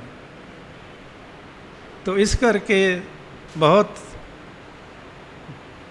ਤੁਹਾਡੇ ਲਿਖਤਾਂ ਕਰਕੇ ਸਿੱਖ ਕੌਮ ਨੂੰ ਮਾਣ ਹੈ। ਬਹੁਤ ਬਹੁਤ ਵਧਾਈ ਹੈ ਤੁਹਾਨੂੰ, ਬਹੁਤ ਬਹੁਤ ਤੁਹਾਡਾ ਸ਼ਲਾਘਾਯੋਗ ਇਹ ਜੋ ਹੈ ਤੁਹਾਡਾ ਉਪਰਾਲਾ ਹੈ। ਔਰ ਤੁਸੀਂ ਇੰਨਾ ਸਾਰੇ ਤੁਹਾਡੇ ਸਾਰੇ ਲੋਕ ਐਕਸੈਪਟ ਕਰਦੇ ਨੇ। ਸੋ ਸ਼ਾਬਾਸ਼, ਮੈਂ ਕਹਾਂਗਾ ਕਿ ਤੁਸੀਂ ਇਹ ਆਪਣਾ ਜਿਹੜਾ ਮਿਸ਼ਨ ਹੈ ਕੈਰੀ ਔਨ, ਔਰ ਹੋਰ ਜ਼ਿਆਦਾ ਇਹਨੂੰ ਨਿਖਾਰ ਕੇ ਇਹਦੇ ਨਾਲ ਜਿਹੜੇ ਸਾਡੇ ਦਰਜੇ ਦੇ ਲੋਕ ਨੇ, ਜਿਹੜੇ ਬੇਸਿਕ ਫੰਡਾਮੈਂਟਲ ਕੰਮ ਕਰ ਰਹੇ ਨੇ, ਉਹਨਾਂ ਨਾਲ ਹੋਰ ਸਹਿਯੋਗ ਨਾਲ ਉਹਨਾਂ ਨਾਲ ਹੋਰ ਜ਼ਿਆਦਾ ਅੱਛਾ ਹੋ ਸਕਦਾ। ਜਿੱਥੇ ਤੁਹਾਨੂੰ ਮੁਸ਼ਕਿਲ ਹੋਵੇ ਕਿ ਸਾਨੂੰ ਇਹ ਨਹੀਂ ਮਿਲ ਰਹੀ, ਉੱਥੇ ਅਸੀਂ ਤੁਹਾਡੀ ਥੋੜ੍ਹੀ ਬਹੁਤ ਸਹਾਇਤਾ ਕਰ ਸਕਾਂਗੇ। ਇਹਨਾਂ ਸ਼ਬਦਾਂ ਨਾਲ ਇਹਨਾਂ ਦਾ ਮੈਂ 2 ਮਿੰਟ ਤੁਹਾਡੇ ਜਿੰਨੇ ਤੁਸੀਂ ਲੋਕ ਬੈਠੇ ਹੋ 2 ਮਿੰਟ ਇੱਕ ਮੈਂ ਇੰਸਟੀਚਿਊਟ ਆਫ ਸਿੱਖ ਸਟੱਡੀਜ਼ ਨਾਲ ਸੰਬੰਧਿਤ ਹਾਂ। ਪ੍ਰੋਫੈਸਰ ਕੁਲਵੰਤ ਸਿੰਘ ਮੇਰਾ ਨਾਂ ਹੈ, ਸਰਦਾਰ ਗੁਰਪ੍ਰੀਤ ਸਿੰਘ ਵੀ ਸਾਡੇ ਨਾਲ ਨੇ। ਅਸੀਂ ਉੱਥੇ doctor Kharak Singh lecture memorial lecture series ਕਰ ਰਹੇ ਹਾਂ। ਹੁਣ ਤੱਕ 6 ਲੈਕਚਰ ਹੋ ਗਏ ਨੇ। 7ਵਾਂ ਲੈਕਚਰ 16 ਸਤੰਬਰ 2023 ਨੂੰ ਹੋ ਰਿਹਾ। ਦਿਨ ਸ਼ਨੀਚਰਵਾਰ ਹੈ। Institute of Sikh studies Tribune office ਦੇ ਸਾਹਮਣੇ ਹੈ, ਉੱਥੇ ਉਹ ਲੈਕਚਰ ਹੋਵੇਗਾ। ਲੈਕਚਰ ਦਾ ਵਿਸ਼ਾ ਇਹ ਹੈ ਜੋ ਅੱਜ ਕੱਲ੍ਹ ਬਹੁਤ ਚਰਚਾ 'ਚ ਹੈ ਇੱਥੇ, uniform civil code. Uniform civil code ਹਰ ਜਿਹੜਾ ਵਿਕਸਿਤ ਸਮਾਜ ਹੈ ਔਰ ਆਦਰਸ਼ਕ ਸਿਵਲਾਈਜ਼ਡ ਸੁਸਾਇਟੀ ਹੈ, ਉਹਦਾ ਆਸ਼ਾ ਹੈ ਕਿ ਕੋਈ ਯੂਨੀਫਾਰਮ ਸਿਵਲ ਕੋਡ ਹੋਣਾ ਚਾਹੀਦਾ। ਭਾਰਤ ਦੇ ਸੰਵਿਧਾਨ 'ਚ ਵੀ ਇਹਦਾ ਪ੍ਰੋਵੀਜ਼ਨ ਹੈ। ਭਾਰਤ ਦੇ ਸੰਵਿਧਾਨ ਵਿੱਚ ਪਾਰਟ 4 ਧਾਰਾ 44 directive principals of state policy ਦੇ ਅਧੀਨ ਇਹਦਾ ਪ੍ਰਾਵਧਾਨ ਹੈ। ਔਰ ਜੋ ਮੌਜੂਦਾ ਕੇਂਦਰ ਸਰਕਾਰ ਹੈ ਉਹ ਇਸ ਨੂੰ ਲਾਗੂ ਕਰਨਾ ਚਾਹੁੰਦੀ ਹੈ। 27 ਜੂਨ ਨੂੰ ਭੋਪਾਲ ਤੋਂ ਪ੍ਰਧਾਨ ਮੰਤਰੀ ਨੇ ਇਹ ਆਪਣੇ ਇੱਕ ਜਨਤਕ ਰੈਲੀ 'ਚ ਭਾਸ਼ਣ 'ਚ ਕਿਹਾ ਕਿ ਅਸੀਂ ਇਹ ਯੂਨੀਫਾਰਮ ਸਿਵਲ ਕੋਡ ਲਾਗੂ ਕਰਾਂਗੇ। ਔਰ ਇਸ ਪਾਰਟੀ ਦਾ ਪਿਛਲੀ ਜਿਹੜੀ ਇਲੈਕਸ਼ਨ ਹੋਈ ਹੈ ਉਹਦੇ 'ਚ ਇਹ ਇਲੈਕਸ਼ਨ ਮੈਨੀਫੈਸਟੋ ਦਾ ਹਿੱਸਾ ਹੈ। 3 ਮੁੱਦੇ ਸੀ ਉਹਨਾਂ ਦੇ, ਜਿਨ੍ਹਾਂ 'ਚੋਂ 2 ਪੂਰੇ ਕਰ ਬੈਠੇ ਨੇ। ਉਹ ਜਿਹੜੇ ਪੂਰੇ ਕੀਤੇ ਨੇ ਉਹ ਰਾਮ ਮੰਦਰ ਬਣਾਉਣਾ ਅਯੋਧਿਆ 'ਚ ਅਤੇ 370 ਆਰਟੀਕਲ ਕਸ਼ਮੀਰ ਤੋਂ ਹਟਾਉਣਾ, ਉਹ 2 ਪੂਰੇ ਹੋ ਗਏ ਨੇ, 1 ਰਹਿ ਗਿਆ। ਫਿਰ ਬਾਅਦ 'ਚ ਕੁਛ ਢਿੱਲੇ ਵੀ ਪੈ ਗਏ। ਹੁਣ ਫਿਰ ਸਪੈਸ਼ਲ ਸੈਸ਼ਨ ਬੁਲਾਇਆ ਜਾ ਰਿਹਾ 18 ਤੋਂ 22 ਤੱਕ। ਅਜੇ ਡਰਾਫਟ ਨਹੀਂ ਹੋਇਆ, ਅਜੇ ਉਹਦਾ ਕੋਈ ਵਿਸ਼ਾ ਨਹੀਂ ਹਾਜ਼ਰ ਹੋਇਆ, ਅਤੇ ਹੋ ਸਕਦਾ ਉਹਦੇ 'ਚ ਆ ਜਾਏ। ਇਸ ਦੀਆਂ ਯੂਨੀਫਾਰਮ ਸਿਵਲ ਕੋਡ ਦਾ ਮਤਲਬ ਇਹ ਹੈ ਕਿ ਜਿੰਨੇ ਸਿਵਲ ਲਾਜ਼ ਹੋਣਗੇ, ਜਿਵੇਂ ਵਿਆਹ ਸ਼ਾਦੀ ਬਾਰੇ, ਤਲਾਕ ਬਾਰੇ, ਗੋਦ ਲੈਣ ਬਾਰੇ, ਗਾਰਡੀਅਨਸ਼ਿਪ ਬਾਰੇ ਵਗੈਰਾ ਜਿੰਨੇ ਵੀ ਇਹ ਹੋਣਗੇ, ਉਹਨਾਂ ਬਾਰੇ ਇੱਕ ਸਾਰਤਾ ਵਾਲਾ ਇੱਕੋ ਕੋਡ ਹੋਏਗਾ। ਔਰ ਐਸੇ ਦੇਸ਼ 'ਚ ਹੋਏਗਾ ਜਿੱਥੇ ਅਣਗਿਣਤ ਤਰ੍ਹਾਂ ਦੇ ਲੋਕ ਰਹਿੰਦੇ, ਕੌਮਾਂ ਰਹਿੰਦੀਆਂ ਨੇ। ਇੱਕ ਬਹੁ ਗਿਣਤੀ ਹੈ ਹਿੰਦੂ ਸਮਾਜ, ਮਾਈਨੋਰਿਟੀਜ਼ ਨੇ 3-4, ਉਸ ਤੋਂ ਇਲਾਵਾ ਬਹੁਤ ਟਰਾਈਬਲ ਨੇ, ਸ਼ਡਿਊਲਡ ਕਾਸਟ ਨੇ, ਟਰਾਈਬਸ ਨੇ। ਸਭ ਦੇ ਆਪੋ ਆਪਣੇ ਧਾਰਮਿਕ, ਸਮਾਜਿਕ ਰੀਤੀ ਰਿਵਾਜ ਨੇ, ਸੈਰੇਮਨੀਜ਼ ਨੇ, ਰਿਚੁਅਲਸ ਨੇ। ਉਹਨਾਂ ਸਾਰਿਆਂ ਨੂੰ ਇਹ, ਔਰ ਆਪਾਂ ਇੰਡੀਆ ਬਾਰੇ ਕਹਿੰਦੇ ਹਾਂ ਕਿ ਇੱਥੇ it is a country where there is unity in diversity. ਹੁਣ ਉਸ ਯੂਨਿਟੀ ਐਂਡ ਡਾਈਵਰਸਿਟੀ ਨੂੰ ਸਾਰੀ ਨੂੰ ਇੱਕ ਯੂਨੀਫਾਰਮਿਟੀ ਵਿੱਚ ਲਿਆਉਣਾ, ਯੂਨੀਫਾਰਮਿਟੀ ਲਫ਼ਜ਼ੀ ਜਿਹੜਾ ਹੈ ਇਹ ਡਾਈਵਰਸਿਟੀ ਤੋਂ ਐਂਟੀਥੈਟੀਕਲ ਹੈ, ਲੇਕਿਨ ਇਹਨੂੰ ਸਾਰੇ ਨੂੰ ਕਲਾ ਵਿੱਚ ਲਿਆਉਣਾ ਔਰ ਸਾਰੇ ਨੂੰ ਅਸੀਮੀਲੇਟ ਕਰਕੇ ਇੱਕ ਬਣਾ ਦੇਣਾ, ਇਸ 'ਤੇ ਇਹਦੇ ਕੀ ਪ੍ਰਭਾਵ ਪੈਣਗੇ ਅਗਰ ਇਹ ਕਾਨੂੰਨ ਬਣ ਗਿਆ।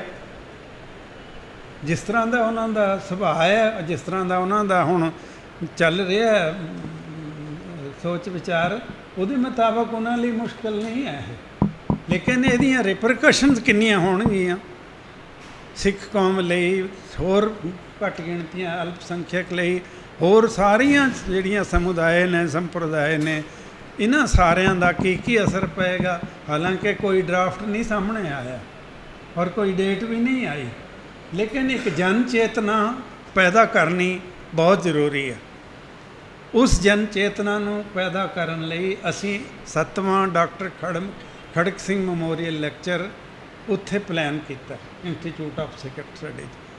ਇਹਦਾ ਜਿਹੜਾ ਲੈਕਚਰ ਦੇਣ ਵਾਲੇ ਨੇ ਬੜੇ ਉੱਘੇ ਵਿਦਵਾਨ ਸਿੱਖ ਕੌਮ ਦੇ, doctor Kashmir Singh, head and professor of department of law, Guru Nanak Dev university. ਉਹ ਹੁਣ ਰਿਟਾਇਰ ਹੋ ਗਏ ਨੇ ਔਰ ਜਿੰਨੇ ਸਿੱਖ ਕੌਮ ਦੇ ਮਸਲੇ ਨੇ, ਆਲ ਇੰਡੀਆ ਗੁਰਦੁਆਰਾ ਐਕਟ ਬਣਿਆ, SGPC ਐਕਟ ਹੈ, ਹੋਰ ਜਿੰਨੇ ਮਸਲੇ ਨੇ ਉਹਨਾਂ 'ਤੇ ਉਹ ਮਾਹਿਰ ਨੇ। ਇਹ ਲੈਕਚਰ ਉਹ ਦੇਣਗੇ। ਉਸ 'ਤੇ ਇਹਦੀਆਂ ਜੋ ਸੰਭਾਵਿਕ ਪ੍ਰਭਾਵ ਪੈਣਗੇ ਜਾਂ ਇੰਪਲੀਕੇਸ਼ਨਸ ਹੋਣਗੀਆਂ, ਉਹਨਾਂ ਬਾਰੇ ਡਾਕਟਰ ਸਵਰਾਜ ਸਿੰਘ ਜੋ ਬਹੁਤ ਅੱਛੇ ਸਿੱਖ ਆਈਡੀਆਲੋਗ ਵੀ ਨੇ, ਥਿੰਕਰ ਵੀ ਨੇ, ਇੰਟਲੈਕਚੁਅਲ ਵੀ ਨੇ, ਵਿਚਾਰਵਾਨ ਵੀ ਨੇ, ਉਹ ਆਪਣੇ ਵਿਚਾਰ ਰੱਖਣਗੇ। ਉਸ ਤੋਂ ਇਲਾਵਾ ਦੂਸਰੀਆਂ ਜੋ ਅਲਪ ਸੰਖਿਅਕ ਨੇ, ਇਸਲਾਮਿਕ ਅਤੇ ਕ੍ਰਿਸਚਨ, ਉਹਨਾਂ ਦੇ ਵੀ 2 ਜੋ ਸਪੋਕਸਮੈਨ ਹੋ ਸਕਦਾ ਪ੍ਰੋਫੈਸਰ ਖਾਲਿਦ ਮੁਹੰਮਦ ਨੇ ਅਤੇ ਇਮਾਨੁਅਲ ਨੌਹਰ ਕ੍ਰਿਸਚਨ ਨੇ, ਉਹ ਵੀ ਵਿਚਾਰ ਵਟਾਂਦਰਾ ਦਾ ਹਿੱਸਾ ਲੈਣਗੇ। ਆਪ ਸਾਰਿਆਂ ਨੂੰ ਬੇਨਤੀ ਹੈ ਕਿ 16 ਸਤੰਬਰ ਨੂੰ ਯੰਗਰ ਸਟੂਡੈਂਟਸ ਬੈਠੇ ਨੇ, ਇਹਨਾਂ ਨੂੰ ਵੀ ਮੈਂ ਅਪੀਲ ਕਰਾਂਗਾ ਕਿ ਉਸ ਦਿਨ ਜ਼ਰੂਰ 10:30 ਵਜੇ ਤੋਂ ਲੈ ਕੇ 1-1:30 ਵਜੇ ਤੱਕ ਉਹ ਖਤਮ ਹੋ ਜਾਏਗਾ ਸਾਰਾ। ਇਹਦਾ ਅਜੇ ਅਸੀਂ ਪਹਿਲਾਂ ਹੀ ਲੈਟਰ ਤਿਆਰ ਕੀਤਾ ਅੰਗਰੇਜ਼ੀ ਔਰ ਪੰਜਾਬੀ 'ਚ, ਇਹ ਇੱਕ ਤੁਹਾਨੂੰ ਦੇ ਦੇਣਗੇ, ਹੁਣੇ ਦੇ ਦਿੰਦੇ ਹਾਂ। ਉਸ ਤੋਂ ਬਾਅਦ ਤੁਹਾਨੂੰ ਇਨਵੀਟੇਸ਼ਨ ਵੀ ਭੇਜ ਦਾਂਗੇ। ਤੁਸੀਂ ਆਪਣਾ ਮੋਬਾਈਲ ਨੰਬਰ ਉਹਨੂੰ ਜਸਵੰਤ ਰਾਏ ਨੂੰ ਦਿੰਦੇ ਜਾਣਾ, ਜਸਵੰਤ ਰਾਏ ਜੀ ਨੋਟ ਕਰਦੇ ਜਾਣ। ਮੈਂ ਇਹਨਾਂ ਸ਼ਬਦਾਂ ਨਾਲ ਇੱਕ ਵਾਰ ਫਿਰ ਸਰਪ੍ਰੀਤ ਸਿੰਘ ਜੀ ਦਾ ਬਹੁਤ ਬਹੁਤ ਧੰਨਵਾਦ, ਬਹੁਤ ਬਹੁਤ ਵਧਾਈ, ਬਹੁਤ ਬਹੁਤ ਖੁਸ਼ੀ, ਬਹੁਤ ਬਹੁਤ ਸਾਂਝੀ ਤੁਹਾਡੇ ਨਾਲ ਤੁਹਾਡੇ ਉਪਰਾਲੇ ਦੀ ਸ਼ਲਾਘਾ ਕਰਦੇ ਹਾਂ। ਵਾਹਿਗੁਰੂ ਜੀ ਕਾ ਖਾਲਸਾ। ਹਾਂਜੀ ਸੰਗਤ ਜੀ, ਵਾਹਿਗੁਰੂ ਜੀ ਕਾ ਖਾਲਸਾ, ਵਾਹਿਗੁਰੂ ਜੀ ਕੀ ਫਤਿਹ।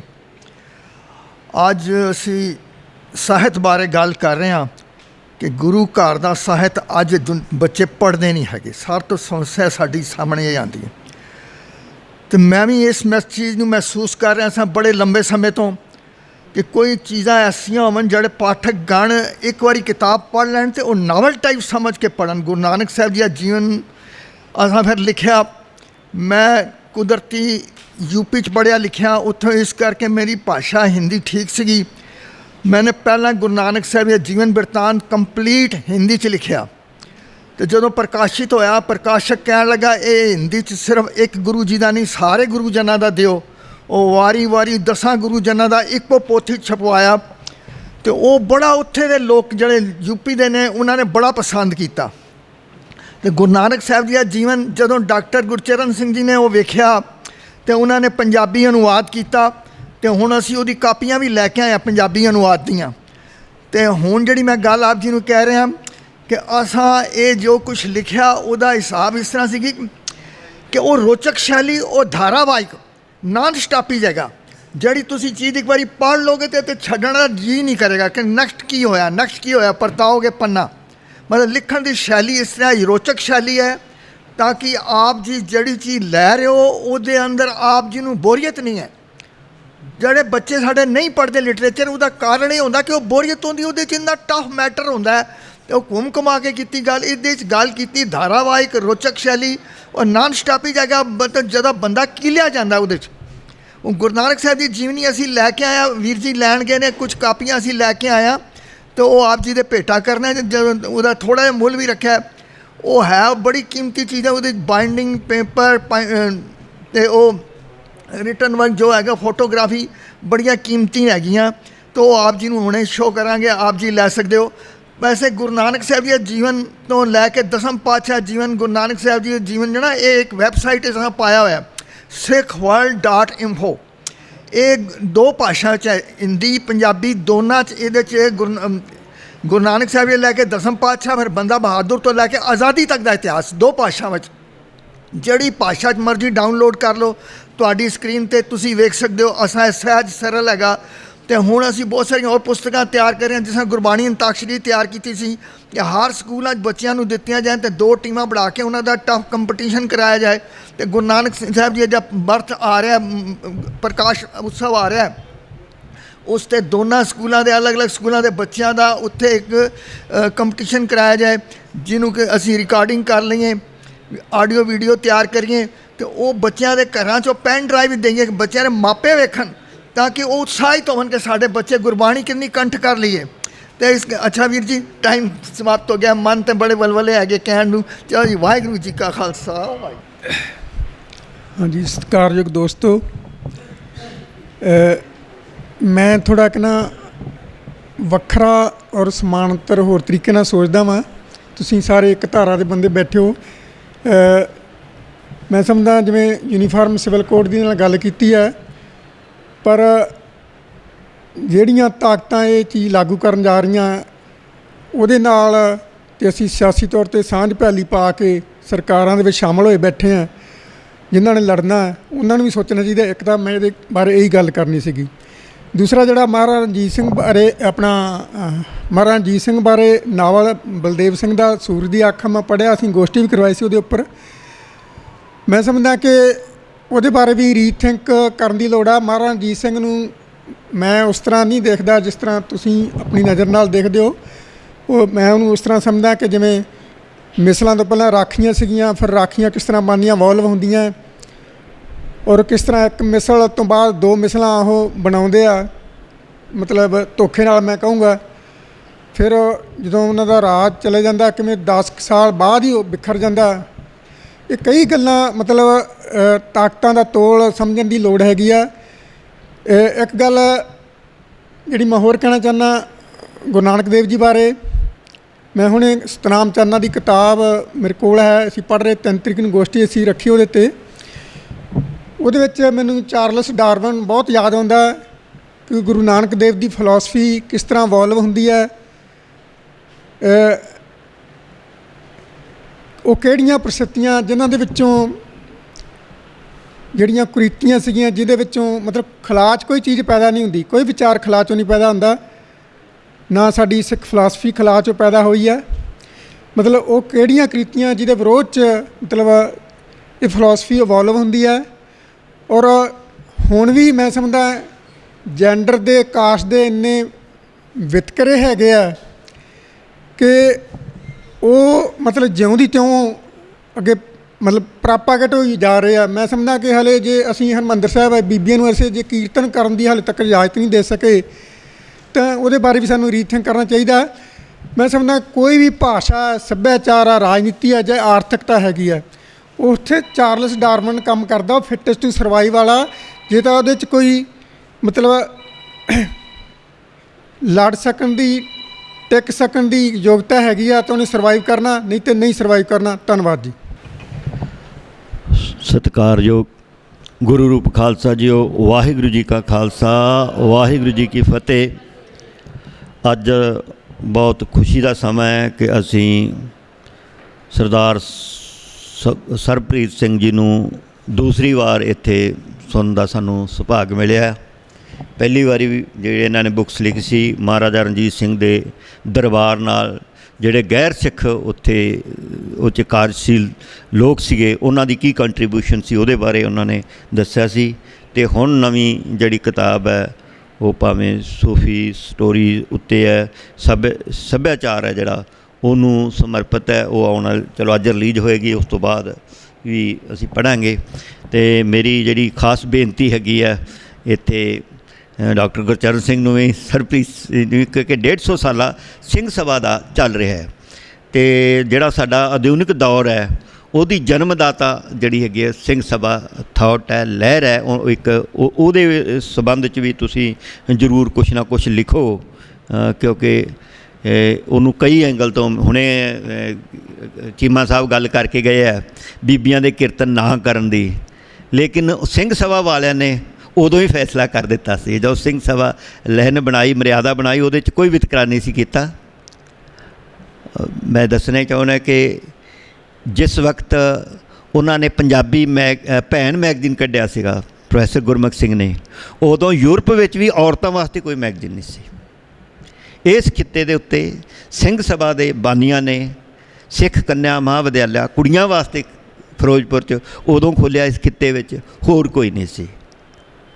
ਉਹਨਾਂ ਨੇ ਬੜੇ ਇਨਕਲਾਬੀ ਕਾਰਜ ਦਾ ਆਰੰਭ ਕੀਤਾ ਸੀਗਾ। ਉਹੀ ਉਹ ਲੋਕ ਸੀ ਜਿਹੜੇ ਜਿਹੜਾ ਸਬਰ ਸੰਤੋਖ ਦੇ ਵਿੱਚ ਵੀ ਰਹਿੰਦੇ ਸੀਗੇ। ਉਹਨਾਂ ਨੇ ਮੂਵਮੈਂਟ ਜਿਹੜੀ ਐਕਚੁਅਲੀ 1879 'ਚ ਸ਼ੁਰੂ ਕੀਤੀ, ਜਿਹੜੀ ਲਾਹੌਰ ਸਿੰਘ ਸਭਾ ਬਣਦੀ ਹੈ, ਜਿਹੜੇ ਇਨਕਲਾਬੀ ਕਾਰਜ ਜਿਨ੍ਹਾਂ ਨੇ ਕੀਤੇ, ਜਿਨ੍ਹਾਂ ਦੀਆਂ 746 ਦੇ ਕਰੀਬ ਸਿੰਘ ਸਭਾਵਾਂ ਉਦੋਂ ਤਾਮਿਲ 'ਚ ਜਾ ਕੇ ਅਤੇ ਉੱਥੇ ਆਪਣੇ ਹੋਰ ਇੰਡੀਆ ਦੇ ਕੇਰਲਾ ਵਗੈਰਾ 'ਚ ਕੀਤੀਆਂ, ਜਿੱਥੇ ਕੋਈ ਸਿੱਖ ਨਹੀਂ ਸੀਗਾ, ਉੱਥੇ ਜਾ ਕੇ ਸਿੱਖੀ ਦਾ ਪ੍ਰਚਾਰ ਵੀ ਕੀਤਾ ਸੀਗਾ। ਔਰ ਬਹੁਤ ਵੱਡੇ ਉਹਨਾਂ ਦੇ ਅਸੀਂ ਇਹਨਾਂ ਵੀ ਕਾਰਜ ਉਹਨਾਂ ਨੇ ਕੀਤੇ ਸੀਗੇ। ਔਰ ਉਹਦੇ 50 ਸਾਲ ਬਾਅਦ ਜਾ ਕੇ 12 ਅਕਤੂਬਰ 1920 ਨੂੰ ਜਦੋਂ ਦਰਬਾਰ ਸਾਹਿਬ ਦੇ ਵਿੱਚ ਸਾਨੂੰ ਪਤਾ ਹੈ ਪ੍ਰਕਰਮਾਂ ਦੇ ਵਿੱਚ ਮੂਰਤੀਆਂ ਸੀ, ਸ਼ਿਵਲਿੰਗ ਲੱਗੇ ਹੋਏ ਸੀ, ਈਵਨ ਕਿ ਜੋ ਅੰਗਰੇਜ਼ਾਂ ਦੀਆਂ ਡਾਇਰੀਆਂ ਪੜ੍ਹਦੇ ਹਾਂ ਅਤੇ ਵੇਸਵਾਵਾਂ ਦੇ ਬਾਜ਼ਾਰ ਵੀ ਉੱਥੇ ਸੀਗੇ। ਇਸ ਪੱਧਰ ਤੱਕ ਅਸੀਂ ਜਾ ਚੁੱਕੇ ਸੀਗੇ। ਇੱਕ ਗ੍ਰੰਥੀ ਸਿੰਘ ਦੀ ਮੌਤ ਹੋ ਜਾਂਦੀ ਹੈ ਮੰਜੇ 'ਤੇ ਪਏ ਦੀ, ਜਿਹੜਾ ਹਿੰਦੂਇਜ਼ਮ ਦੇ ਮੁਤਾਬਕ ਉਹ ਠੀਕ ਨਹੀਂ ਹੈ, ਉਹਦੀ ਗਤੀ ਵਾਸਤੇ ਫਿਰ ਬਾਹਰੋਂ ਪੰਡਤ ਸੱਦ ਕੇ ਗਤੀ ਕਰਵਾਈ ਜਾਂਦੀ ਹੈ। ਤਰਨਤਾਰਨ ਦਰਬਾਰ ਸਾਹਿਬ ਦੇ ਵਿੱਚ ਵੀ ਸਰਾਧ ਕਰਾ ਕੇ ਉਹ ਪਾਂਡੇ ਬਾਹਰੋਂ ਲਾ ਕੇ ਸਾਰਾ ਕੁਝ ਸਾਡੇ ਸਾਹਮਣੇ ਹੈ। ਉਹਨਾਂ ਹਾਲਾਤਾਂ ਵਿੱਚ 12 ਅਕਤੂਬਰ ਨੂੰ ਉਹ ਦੇਗ, ਸ਼ੂਦਰਾਂ ਦੀ ਦੇਗ, ਅਛੂਤ ਕਹਿੰਦੇ ਸੀ ਉਹਨਾਂ ਨੂੰ, ਉਹਨਾਂ ਦੀ ਦੇਗ ਪ੍ਰਵਾਨ ਨਹੀਂ ਕੀਤੀ ਜਾਂਦੀ। ਉਹਨਾਂ ਨੂੰ ਦਰਸ਼ਨ ਦਿਦਾਰੇ ਦਾ ਹੱਕ ਨਹੀਂ, 1 ਘੰਟਾ ਦੂਰੋਂ ਖੜ੍ਹ ਕੇ ਉਹ ਦਰਸ਼ਨ ਕਰ ਸਕਦੇ ਸੀ। ਅਤੇ ਫਿਰ ਉਹ ਸਿੰਘ ਸਭਾ ਦੇ ਵਿਦਿਆਰਥੀ ਆ ਜਿਹੜੇ, ਉਹਨਾਂ ਦੇ ਨਾਲ ਤੇਜਾ ਸਿੰਘ, ਪ੍ਰਿੰਸੀਪਲ ਤੇਜਾ ਸਿੰਘ ਜੀ, ਪ੍ਰੋਫੈਸਰ ਬਾਬਾ ਹਰਕਿਸ਼ਨ ਜੀ, ਤੇਜਾ ਸਿੰਘ ਚੂੜਕਾਣਾ, ਤੇਜਾ ਸਿੰਘ ਜਿਹੜੇ ਆ ਪੁੱਚਰ, ਕਰਤਾਰ ਸਿੰਘ ਝੱਬਰ, ਇਹ ਸਾਰੇ ਲੋਕ ਅਖੌਤੀ ਤੌਰ 'ਤੇ ਉੱਚੀਆਂ ਜਾਤਾਂ 'ਚੋਂ ਮੰਨੇ ਜਾਣ ਵਾਲੇ ਸੀ, ਪਰ ਨਾਲ ਖੜ੍ਹੇ ਉਹਨਾਂ ਦੇ। ਅਤੇ ਪਹਿਲੀ ਜਿਹੜੀ ਉਹਨਾਂ ਨੇ ਜਦੋਂ ਪੁਜਾਰੀਆਂ ਦਾ ਕਬਜ਼ਾ ਛਡਾਇਆ ਦਰਬਾਰ ਸਾਹਿਬ ਤੋਂ, ਹਰਿਮੰਦਰ ਸਾਹਿਬ ਤੋਂ, ਅਤੇ ਜਿਹੜੀ ਪਹਿਲੀ ਕਮੇਟੀ ਬਣਾਈ 27 ਮੈਂਬਰੀ, ਉਹਨਾਂ ਦੇ ਵਿੱਚੋਂ 19 ਮੈਂਬਰ ਉਸ ਭਾਈਚਾਰੇ ਤੋਂ ਜਿਨ੍ਹਾਂ ਦੀ ਦੇਗ ਪ੍ਰਵਾਨ ਨਹੀਂ ਸੀ ਹੁੰਦੀ। ਤਾਂ ਇਹ ਸਾਰਾ ਜਿਹੜਾ ਹੈਗਾ ਇਹ ਦੌਰ ਹੈ, ਅਸੀਂ 150 ਸਾਲ ਅਕਤੂਬਰ ਦੇ ਵਿੱਚ ਮਨਾ ਰਹੇ ਹਾਂ। ਅਤੇ ਅਸੀਂ ਬੇਨਤੀ ਕਰਦੇ ਹਾਂ ਤੁਹਾਡੇ, ਜੇ ਤੁਸੀਂ ਭਾਰਤ 'ਚੋਂ 7-8 ਅਕਤੂਬਰ ਨੂੰ ਅਸੀਂ ਫਤਿਹਗੜ੍ਹ ਸਾਹਿਬ ਸ਼ਹੀਦਾਂ ਦੀ ਧਰਤੀ ਦੇ ਉੱਤੇ ਇਹ ਜਿਹੜਾ ਕਰ ਰਹੇ ਹਾਂ, ਉਸ ਤੋਂ ਪਹਿਲਾਂ ਅਸੀਂ ਸਿੱਖ ਪਾਰਲੀਮੈਂਟ ਵੀ ਕਰ ਰਹੇ ਹੈਗੇ ਹਾਂ। ਅਤੇ ਅਸੀਂ 1 ਅਕਤੂਬਰ ਨੂੰ ਅੰਮ੍ਰਿਤਸਰ ਵੀ ਸਿਰਫ ਯੂਥ ਦਾ ਜਿਹੜਾ ਹੈਗਾ ਆ ਉਹ ਸਮਾਗਮ ਕਰ ਰਹੇ ਹਾਂ। ਜਿਨ੍ਹਾਂ ਵਿੱਚ ਜੇ ਤੁਹਾਡੇ ਕੋਲ ਸਮਾਂ ਹੋਵੇ ਇਹਦੇ ਵਿੱਚ ਜ਼ਰੂਰ ਸ਼ਾਮਲ ਹੋਵੋ, ਬੇਨਤੀ ਹੈ। ਬਾਕੀ ਅੱਜ ਜਿੰਨੇ ਵੀ ਸਰੋਤੇ ਇੱਥੇ ਆਏ, ਕਿਉਂਕਿ ਬਹੁਤ ਨੋਟਸ, ਬਹੁਤ ਅਸੀਂ ਬਿਜੀ ਸੀਗਾ, ਮੈਂ ਵੀ 29 ਨੂੰ ਵਾਪਸ ਆਇਆ ਬੰਗਲੌਰ ਤੋਂ, ਤੇ 11-12 ਦਿਨ ਅਸੀਂ ਬਾਹਰ ਸੀਗੇ। ਸੋ ਇਸ ਕਰਕੇ ਅਸੀਂ ਉਸ ਤਰ੍ਹਾਂ ਤਿਆਰੀ ਵੀ ਨਹੀਂ ਕਰ ਸਕੇ, ਨਾ ਸਾਡੇ ਕੋਲ ਸਮਾਂ ਸੀਗਾ, ਨਹੀਂ ਹੋਰ ਵੀ ਤਿਆਰੀ ਹੋ ਜਾਂਦੀ। ਲਗਾਤਾਰ ਜੋ ਕੱਲ੍ਹ ਵੀ ਆ ਕੇ ਗਏ ਨੇ, ਕੱਲ੍ਹ ਵੀ ਇੱਥੇ ਸਮਾਗਮ ਸੀਗਾ, ਦਿੱਲੀ ਤੋਂ ਆਏ ਸੀਗੇ ਸਾਡੇ ਬ੍ਰਦਰ, ਅਤੇ ਅੱਜ ਤੁਹਾਡਾ ਆ, ਕੱਲ੍ਹ ਨੂੰ ਜਿਹੜਾ ਫੈਡਰਲ ਸਿਸਟਮ 'ਤੇ ਵੀ ਇੱਥੇ ਲੈਕਚਰ ਹੈ। ਫਿਰ ਰੋਜ਼ ਜਦੋਂ ਅਸੀਂ ਕਿਸੇ ਨੂੰ ਸੁਨੇਹਾ ਲਗਾ ਕੰਟੀਨਿਊ ਕਰਦੇ ਹਾਂ, ਉਹਦਾ ਵੀ ਫਰਕ ਪੈ ਜਾਂਦਾ ਹੈਗਾ। ਸੋ ਇਹਨਾਂ ਚੀਜ਼ਾਂ ਤੋਂ ਮਾਫੀ ਚਾਹੁੰਦੇ, ਅੱਜ ਉਸ ਪੱਧਰ 'ਤੇ ਨਹੀਂ ਅਸੀਂ ਕਰ ਸਕੇ ਤਿਆਰੀ। ਅਤੇ ਤੁਸੀਂ ਸਾਰੇ, ਤੁਹਾਡਾ ਬਹੁਤ ਬਹੁਤ ਧੰਨਵਾਦ। ਵਾਹਿਗੁਰੂ ਜੀ ਕਾ ਖਾਲਸਾ। ਹੁਣ ਲੰਗਰ ਛਕ ਕੇ ਅਸੀਂ ਜਾਣਾ, ਲੰਗਰ ਤਿਆਰ ਹੈ, ਸਾਰਿਆਂ ਨੇ ਲੰਗਰ ਛਕ ਕੇ ਜਾਣਾ। ਵਾਹਿਗੁਰੂ ਜੀ ਕਾ ਖਾਲਸਾ, ਵਾਹਿਗੁਰੂ। ਬੇਨਤੀ ਹੈ, ਗੁਰਚਰਨ ਸਿੰਘ ਜੀ ਨੇ ਗੁਰੂ ਨਾਨਕ ਸਾਹਿਬ 'ਤੇ ਕਿਤਾਬ ਲਿਖੀ ਹੈ। ਸਰਬਪ੍ਰੀਤ ਸਿੰਘ ਜੀ, ਤੁਹਾਨੂੰ ਬੇਨਤੀ ਹੈ ਕਿ ਤੁਸੀਂ ਕਿਤਾਬ ਡਾਕਟਰ ਸਾਹਿਬ ਤੁਹਾਨੂੰ ਭੇਟ ਕਰਨਾ ਚਾਹੁੰਦੇ ਹੈ। ਸੋ ਹਾਂਜੀ, ਇੱਥੇ ਆ ਕੇ